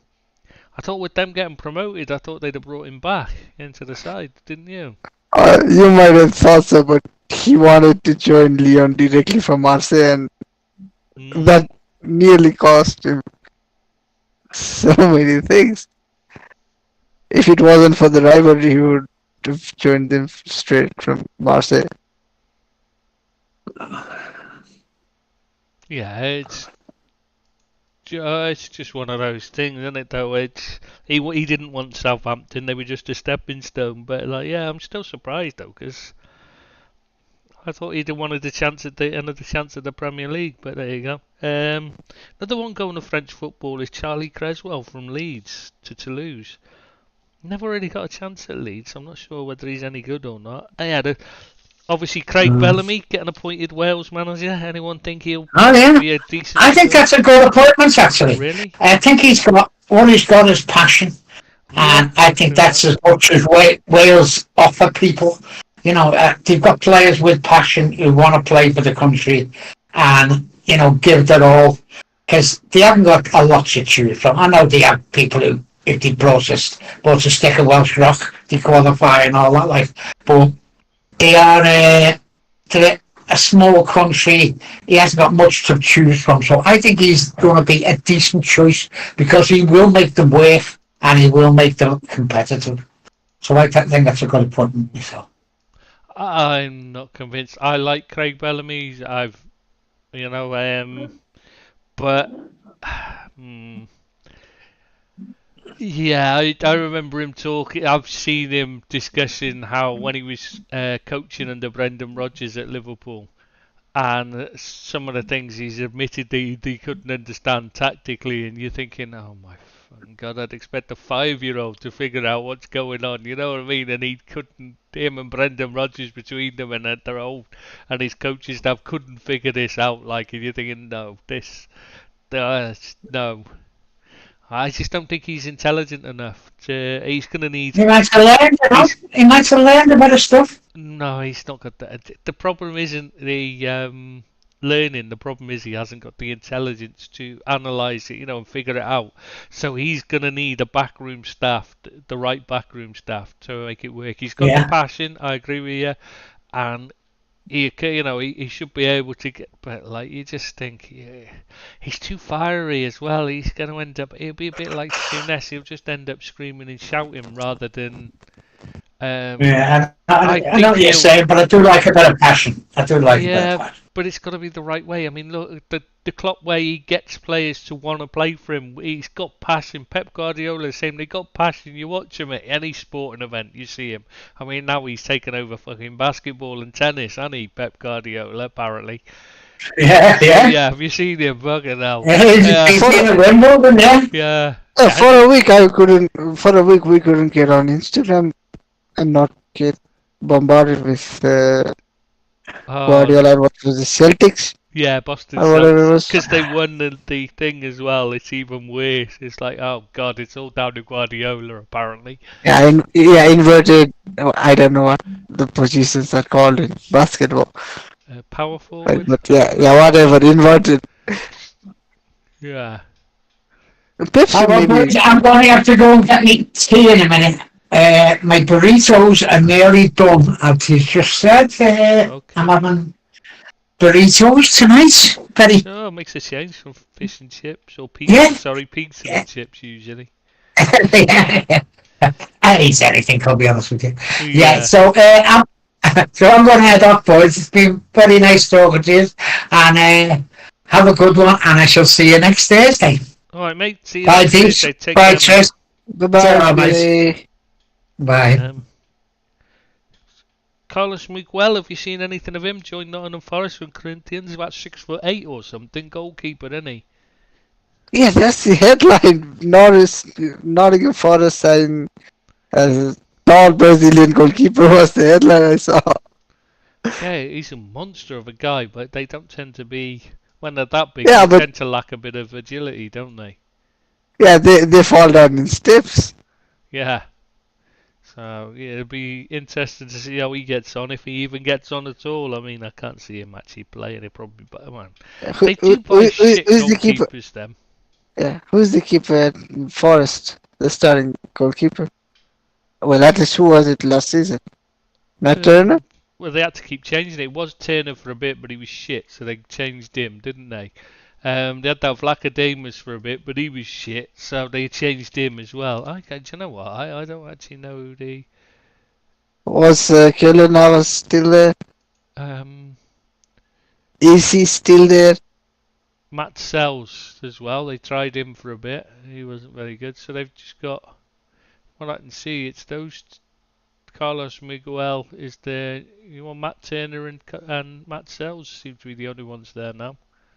They only got three Oh, according okay. to the transfer market. I thought they had more, but they're not very good anyhow. So Maybe yeah, the tall Brazilian goalkeeper is gonna be the yeah. I was finally gonna be the answer for that. Shane Billy's left. I wanted to ask him about Moise Keane because he's just joined Fiorentina from Juventus. Only 24 still. Shocked at that one. How? He's at like multiple moves, Yeah. like high profile or at least high regarded moves. Like he's had so many different incidences as well. Yeah, I thought he'd be like, 27, 28 at least. But yeah, he's never lived up to his potential, has he? Yeah, but he's 24, so like there's still hope, Time. like some hope. Yeah. Yeah, that's true, to be fair. Yeah, still some hope, but yeah, I can't see it. I just don't think he's as good as they first thought. I think he just turned out he's just not got the attitude for it, has he? Leicester City has signed Caleb Oakley from Atalanta. I've never seen him play. I've watched Atalanta a few times, obviously in Europe and that. Like, I Is don't it that remember Atalanta or is it Atlanta from MLS? Atalanta. I just don't remember him The, at all. the Serie A Atalanta? No. Maybe he's a backup player. So. Maybe. And Lianco's left Southampton to Atletico Mineiro because they seem to be overhauling their entire defence because he's one of their defenders. Real Betis signed Diego Llorente from Leeds United. Why do I keep putting down Leeds United? I was supposed to be just doing Premier League. I don't know why I put down Leeds United ones. Probably because we got them as one of the sites. That's one of the busy sites, so they stick in my head. Oh yeah, Philippe Coutinho's left Aston Villa to join Vasco da Gama on loan. I mean, God, he's still there. What the hell? How is he still at Villa? Yeah, he's the signing from Steven Gerrard era. The bad side. The flag, yeah, the flag bearer of Stevie G's Aston Villa managerial career. Oh, awful. Yeah. I'm surprised. I'm surprised they've just like let him go on a free. Yeah, Just get rid. you would have thought you'd just maybe it's the wages though. They wouldn't be able to match his wages, so so it's a case of they gotta keep paying him. But you'd think, yeah, you just pay him off, wouldn't you? Say it'd be surely Yeah, cheaper than I would have thought so, but maybe they can't afford to pay him off because of the yeah, PSR PSR, issues. yeah, because he is on a huge wage, isn't he? He's one of Yeah, those and jammy bastard getting the moves he's got, considering how little he's performed since he left Liverpool. yeah, what a piece of business for you guys. Ah, brilliant. Fantastic piece of business. Our record ever sale. And he's been an absolute disaster ever since. I mean, that's the kind of business you gotta say is just fantastic. You sold him at the right time and got a massive price for him. Yeah, signed him at the right time, got his best years, and then sold him out for a huge fee. And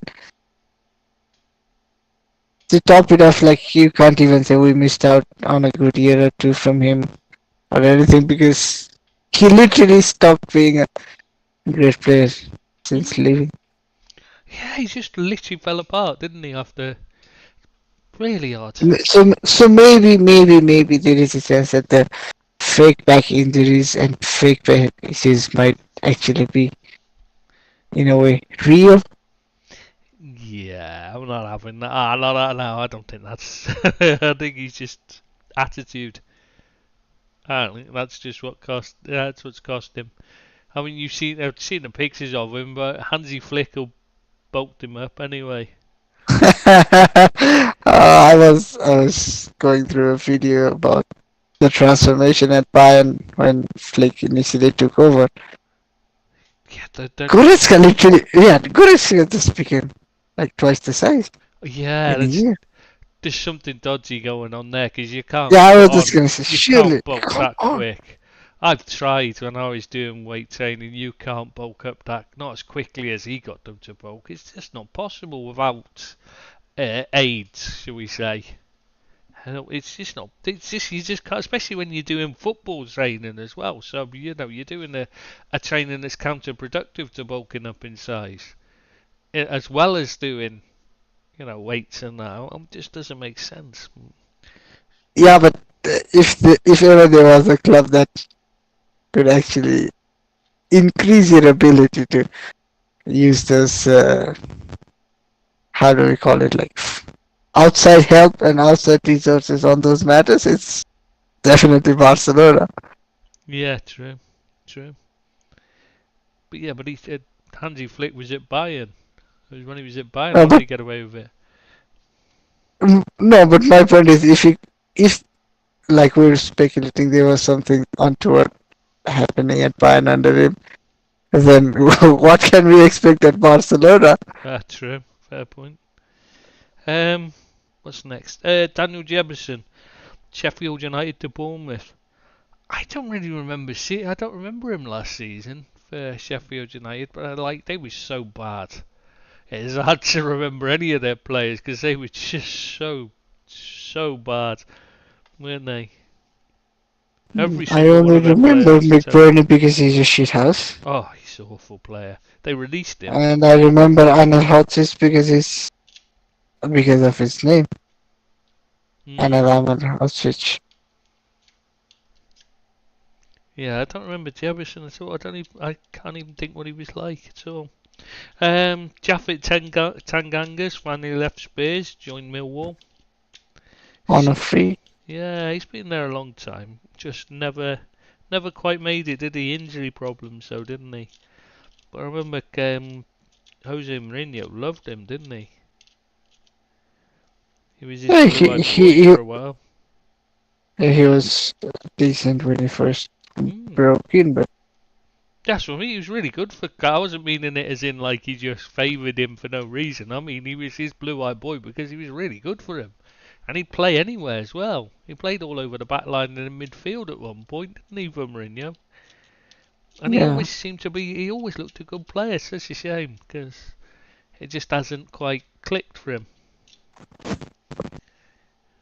Yeah, I always thought you thought he might have done something with his career, but it seems to be slipping away from him now. Yeah, but imagine having yourself being linked with AC Milan and then end up joining Millwall in the space of a year or two. Yeah, I know. That's quite a killer for your career, really, for your your ego. So, and it's bad enough ending up at Millwall at best of times, but when you're at the, when you'd be being linked with Milan and that's really killer, isn't it? Palhinha's moved to Bayern Munich from Fulham. I think that's I mean, he's 29, so it's it's not really a long-term solution, but it's a really good player they've got there. Yeah, but not all 29s are created equal. Some players have 11 years at top, while others have only 6 years.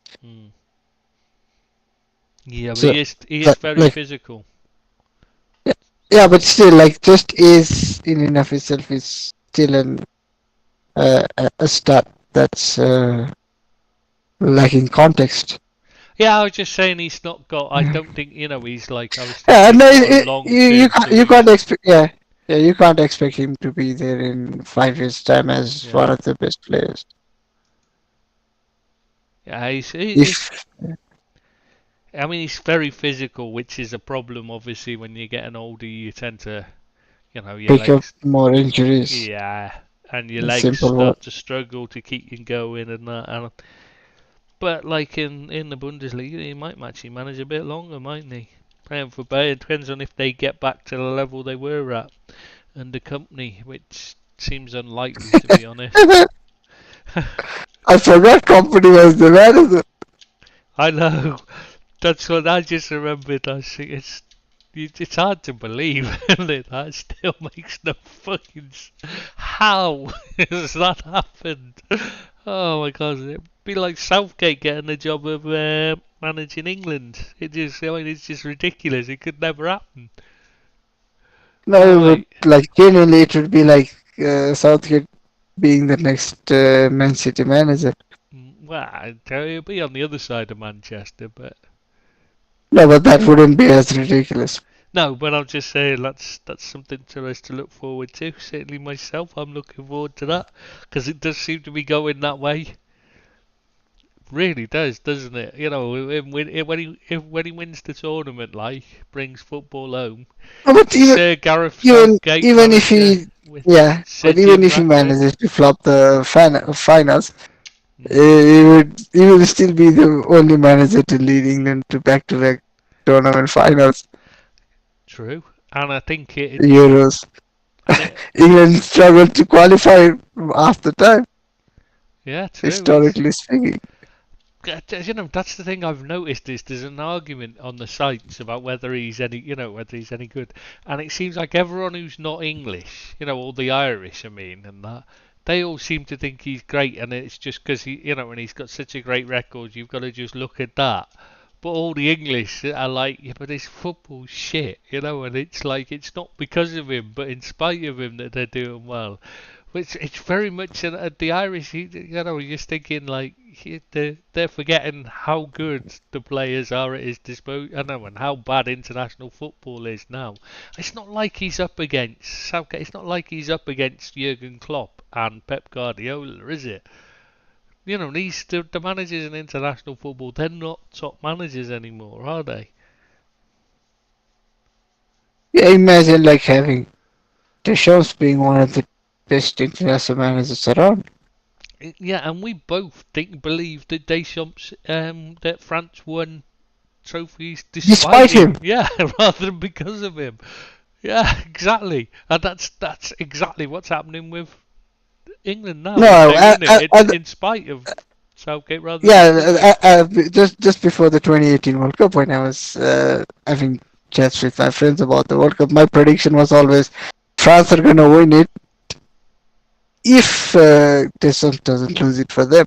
Hmm, That was my point all along, and I've always been saying like France going to most of the tournaments as clear favorites, but with the cloud of Deschamps yeah, hanging over. exactly. Yeah, they got by far the best squad. It's just the problem is they've got Didier Deschamps in charge of it. It's like England, you've got Bellingham, you've got Harry Kane, even though he's not playing well. And lots of players there. You're looking at the best attacking right back in the world in Trent Alexander-Arnold. Okay, the defense is a bit shit defensively, but still they should be better than they're doing.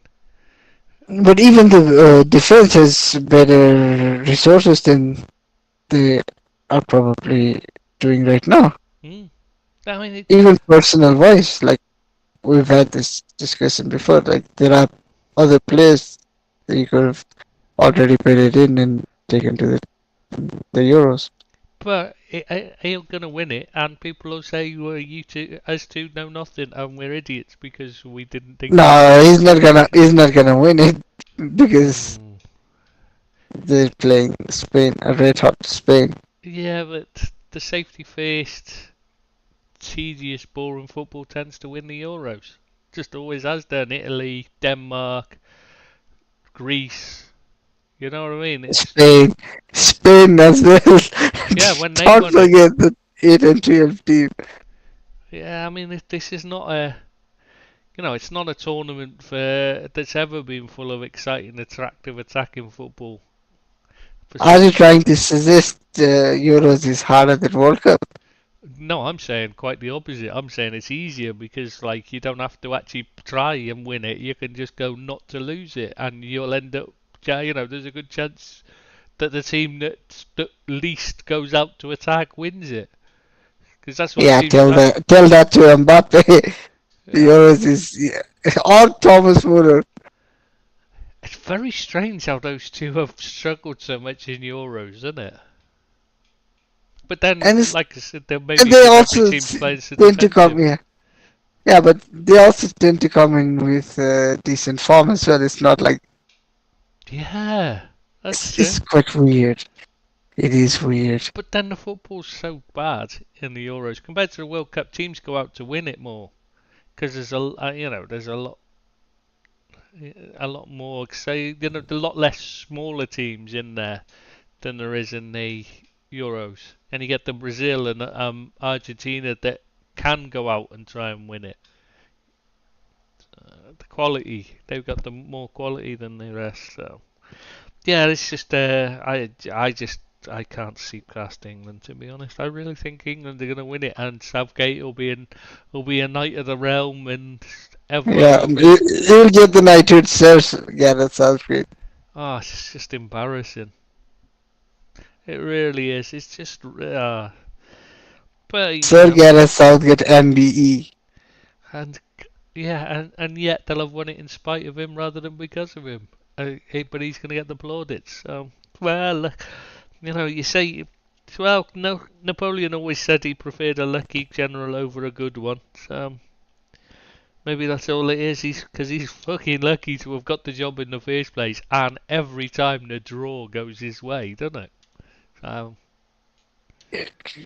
I just don't understand. Like the qualification draws are fairly simpler for England. The group stage draws are fairly simpler for England.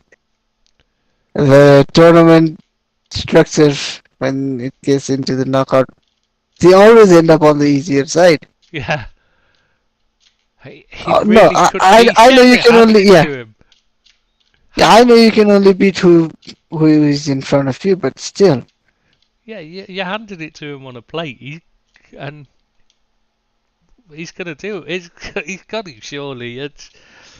Yeah, even in this tournament, you can argue like against Netherlands, it was fairly balanced going in, but they've not had a single game where you can say they're second favorites.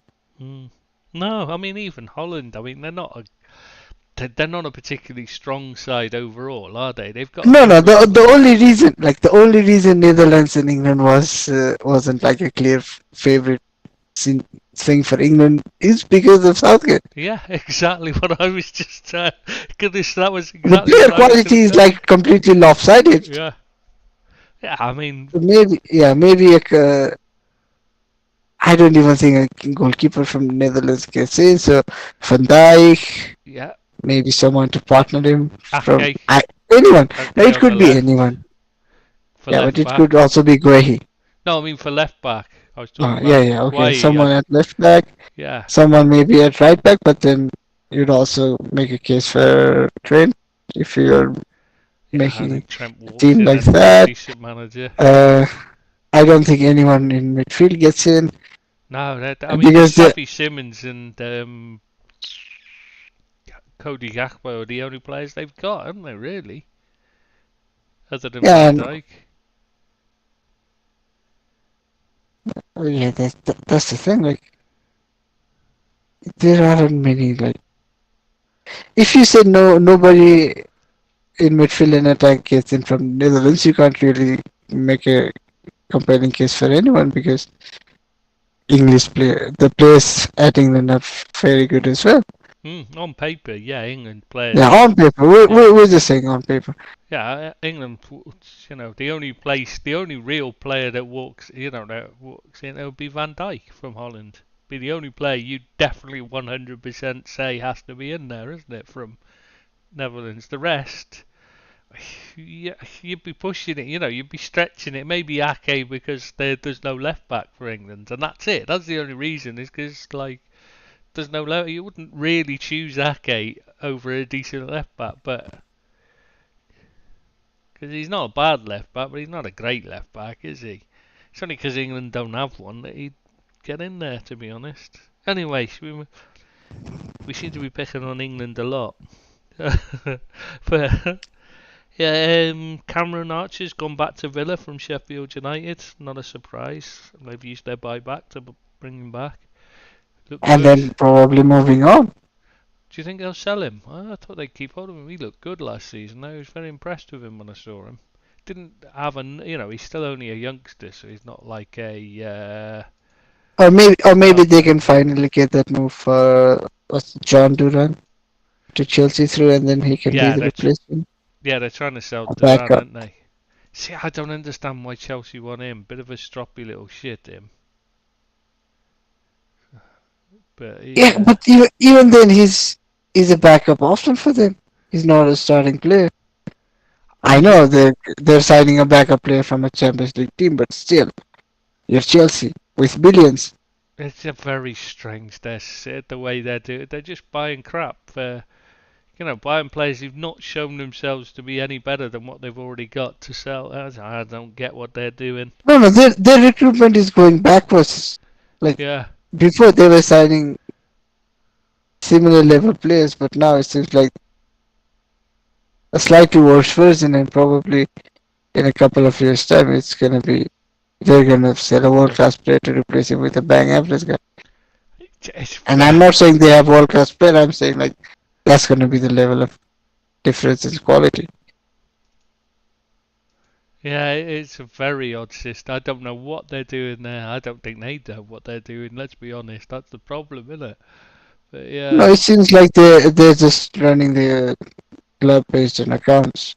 Yeah, that is very. No, that is how it seems like. Yeah, I'd agree with that. That is very much how it seems. What else? Roy Walters, left Arsenal to join Luton Town, and here's one for you. Donny van der Beek left Man United at last to join Girona for the huge sum of what, €600,000, was it, something like that? Yeah, somewhere around 500k, and then apparently the whole overall structure, if completed, would be somewhere around €15 million. And to that, I'm thinking, do Girona have to win the league, Champions League, probably the World Cup, everything? Yeah, no, it's just well, that was another one strange signing.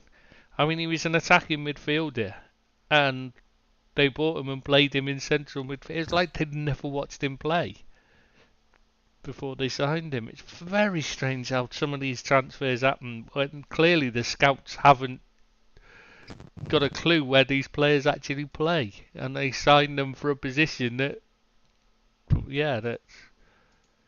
going to matter. Maybe his father was a fairly fit guy. That's why we said Yeah, wasn't a fat bastard, so we'll have him. Yeah, look at his dad. Yeah, they're looking at going, oh, his dad's fit, isn't he? You know what I mean? It'd be like Salah's kids. They'll be straight in there, won't they?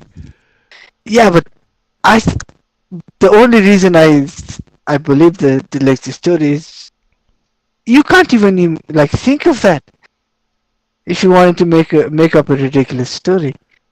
Yeah, it is. It's beyond the realms of imaginability. Yeah, it's just not something you'd even cut. You don't even make something like that up, do you? Even if you wanted to make fun of someone or make a funny story or make things up, there are at least 1,000 different ways roads you travel before you land on that. So I kind of think there might be some truth to that. The only thing that keeps me wondering is his father is still the same person, obviously. Yeah, but your scouting network's changed now. So obviously you've no longer got the guy who's who's got problems with fat people. So it's a very strange way to judge a player, though. I mean, you're not being funny because your kids don't take after you necessarily. You know what I mean? Just because your dad's fat doesn't mean you're going to be fat. Because like it might actually be the opposite. You might exercise more because you don't want to end up like him and stuff. You know? But yeah. Like my sister is slim. Yeah, exactly. I mean, brothers and We sisters came, don't yeah, end up the same, do they? yeah, and they come from the same set of genes, Yeah. like same parents, and like I don't understand how that story can even, and I don't know how that got leaked into the press. I think it's one of those where they're just showing how somebody's just pissed off when they're getting sacked, I think. So they've leaked it, probably. Anyway, other news stories. USA have sacked their head coach Berhalter earlier today. Hardly a surprise, but yeah, they want to. By the looks of it, the one they really want is Klopp as a manager. I mean, you just think if you're Jurgen Klopp and the USA comes to you and says, "Yeah, Jurgen, do you want a job?" and you just say, "No," wouldn't you? I mean, could you imagine a worse job to take in international football than the USA? The expectation's huge, but The knowledge is zero. The knowledge is zero. and the quality of player you're working with is terrible. I mean, you know, No, they're a half decent side. Like they've got quite a few decent players, but especially for a North American team. But it's like it's like half a team, and then the rest are dreadful. Like, you know what I mean? There's only like a few that are of a decent quality, and then it drops to like below League Two level for the rest of them. You know, the MLS players and that are just abysmal. And that's what makes it so difficult, is that you've got 5 or 6 that are decent, but the rest are hopeless. I'm just like thinking who could be a decent fit for them. Southgate. And you know who popped into my mind when I said that? Ole Gunnar Solskjaer. And I'm not trying to be funny or anything. He'd be half decent for them. Yeah, they just need someone to tell them to put his arm around them, really, don't they? Because they're never going to do anything. Because the likes of Pulisic, Reina, McKennie, they seem to be a bit of a prima donna when things don't go their way. Yeah, they don't seem right at all, that squad. Yeah. Yeah, and for all his faults, Solskjaer was decent at getting those iffy attitudes to play for him. Yeah. At least initially. Yeah, for short term at least. And when you're international football, it's only short term you need, because obviously it's in and out. You're not actually got them for that long, so. Language wouldn't be a problem. He's fairly high profile.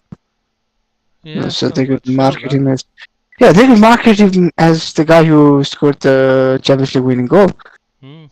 Yeah, and ex-Man United manager, so he's not like he's going there without having had a. I think you're marking him that long run you went on under him and that as well.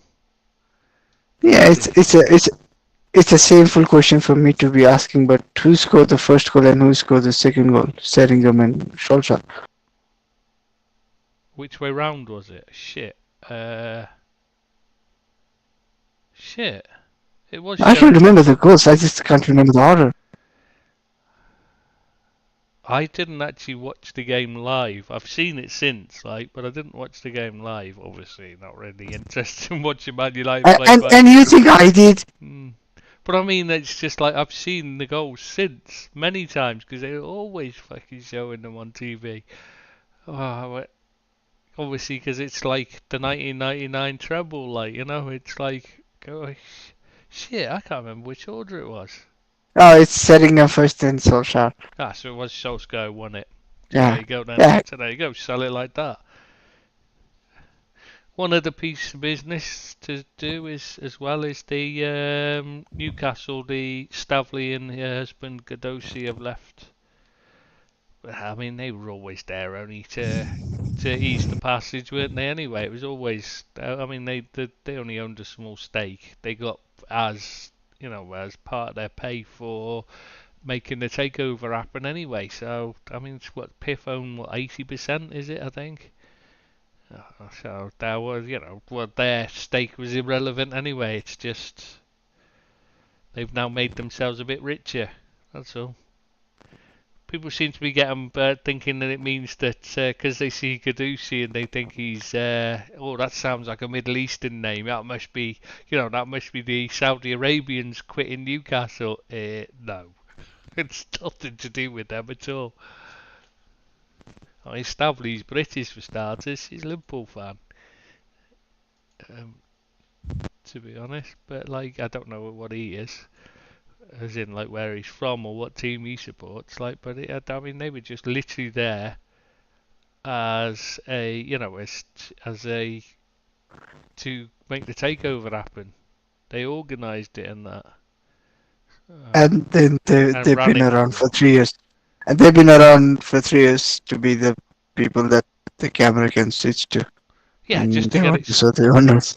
so they didn't have Saudi Arabians on. That's it. Yeah, you're right. It's just literally so they'd see a British face in the case of Stavley. That's what it was. So they wouldn't see a Saudi Arabian because obviously they knew that's still a bit touchy about it. Yes, I mean it will have made absolutely no difference other than who's doing the day-to-day operations, which I'm quite sure would have been handed over a long time ago anyway. Because they've been gradually selling up since they got there. I wonder what happened to the guy who was interested in buying us. The Qatari guy. I forgot his name. Oh, What? yeah, I don't know.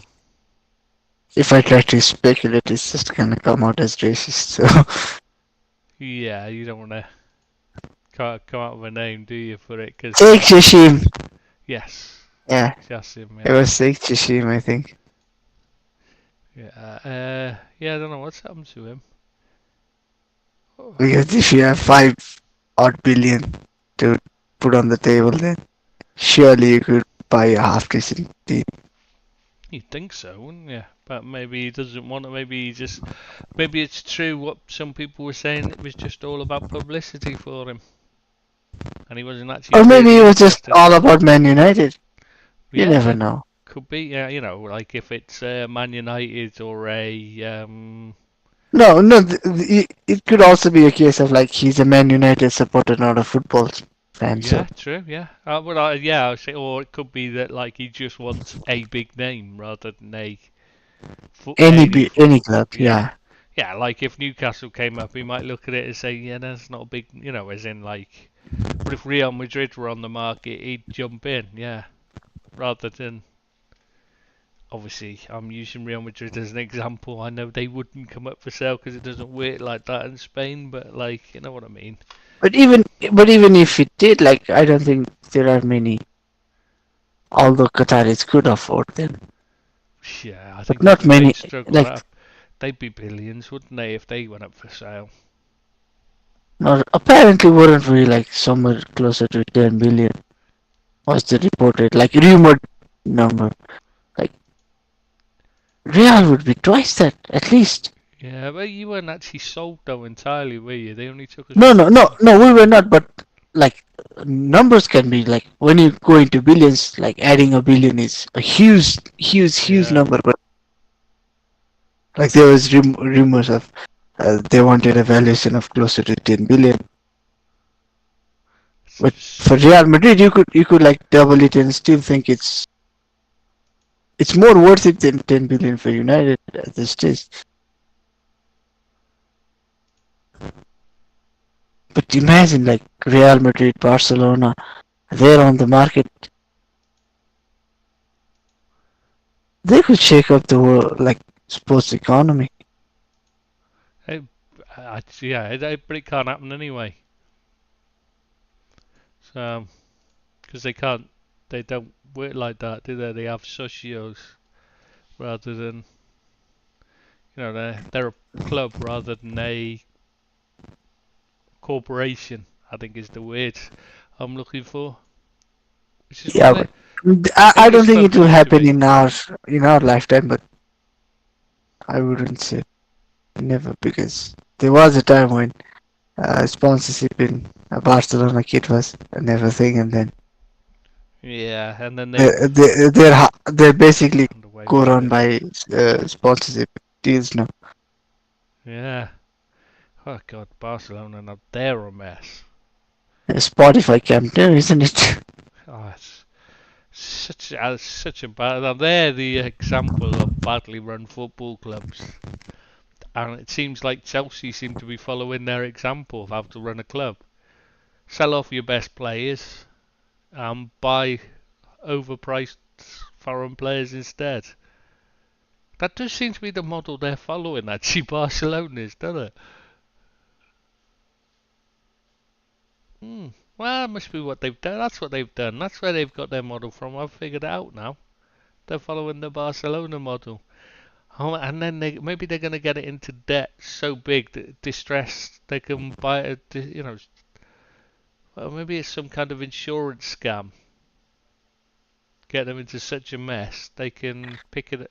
Somebody can pick it up distressed, and maybe money laundering or something. Because I just can't figure out what other plan they've got for the club. I just really can't understand it. Why do you sell your better players to buy worse ones? I just don't understand why you do it. It's not like they're selling old men. You know what I mean? That are coming to the end of their time.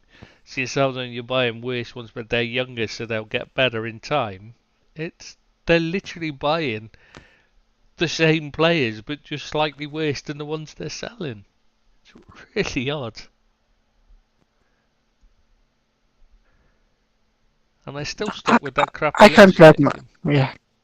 I can't wrap my head around it, and they're soon gonna run out of stuff to sell it to the sister company to fund those moves. Yeah. Yeah, what will they do then? I'm just waiting for those numerous 7, 8, 10-year deals to come back and bite them on the ass. Hmm.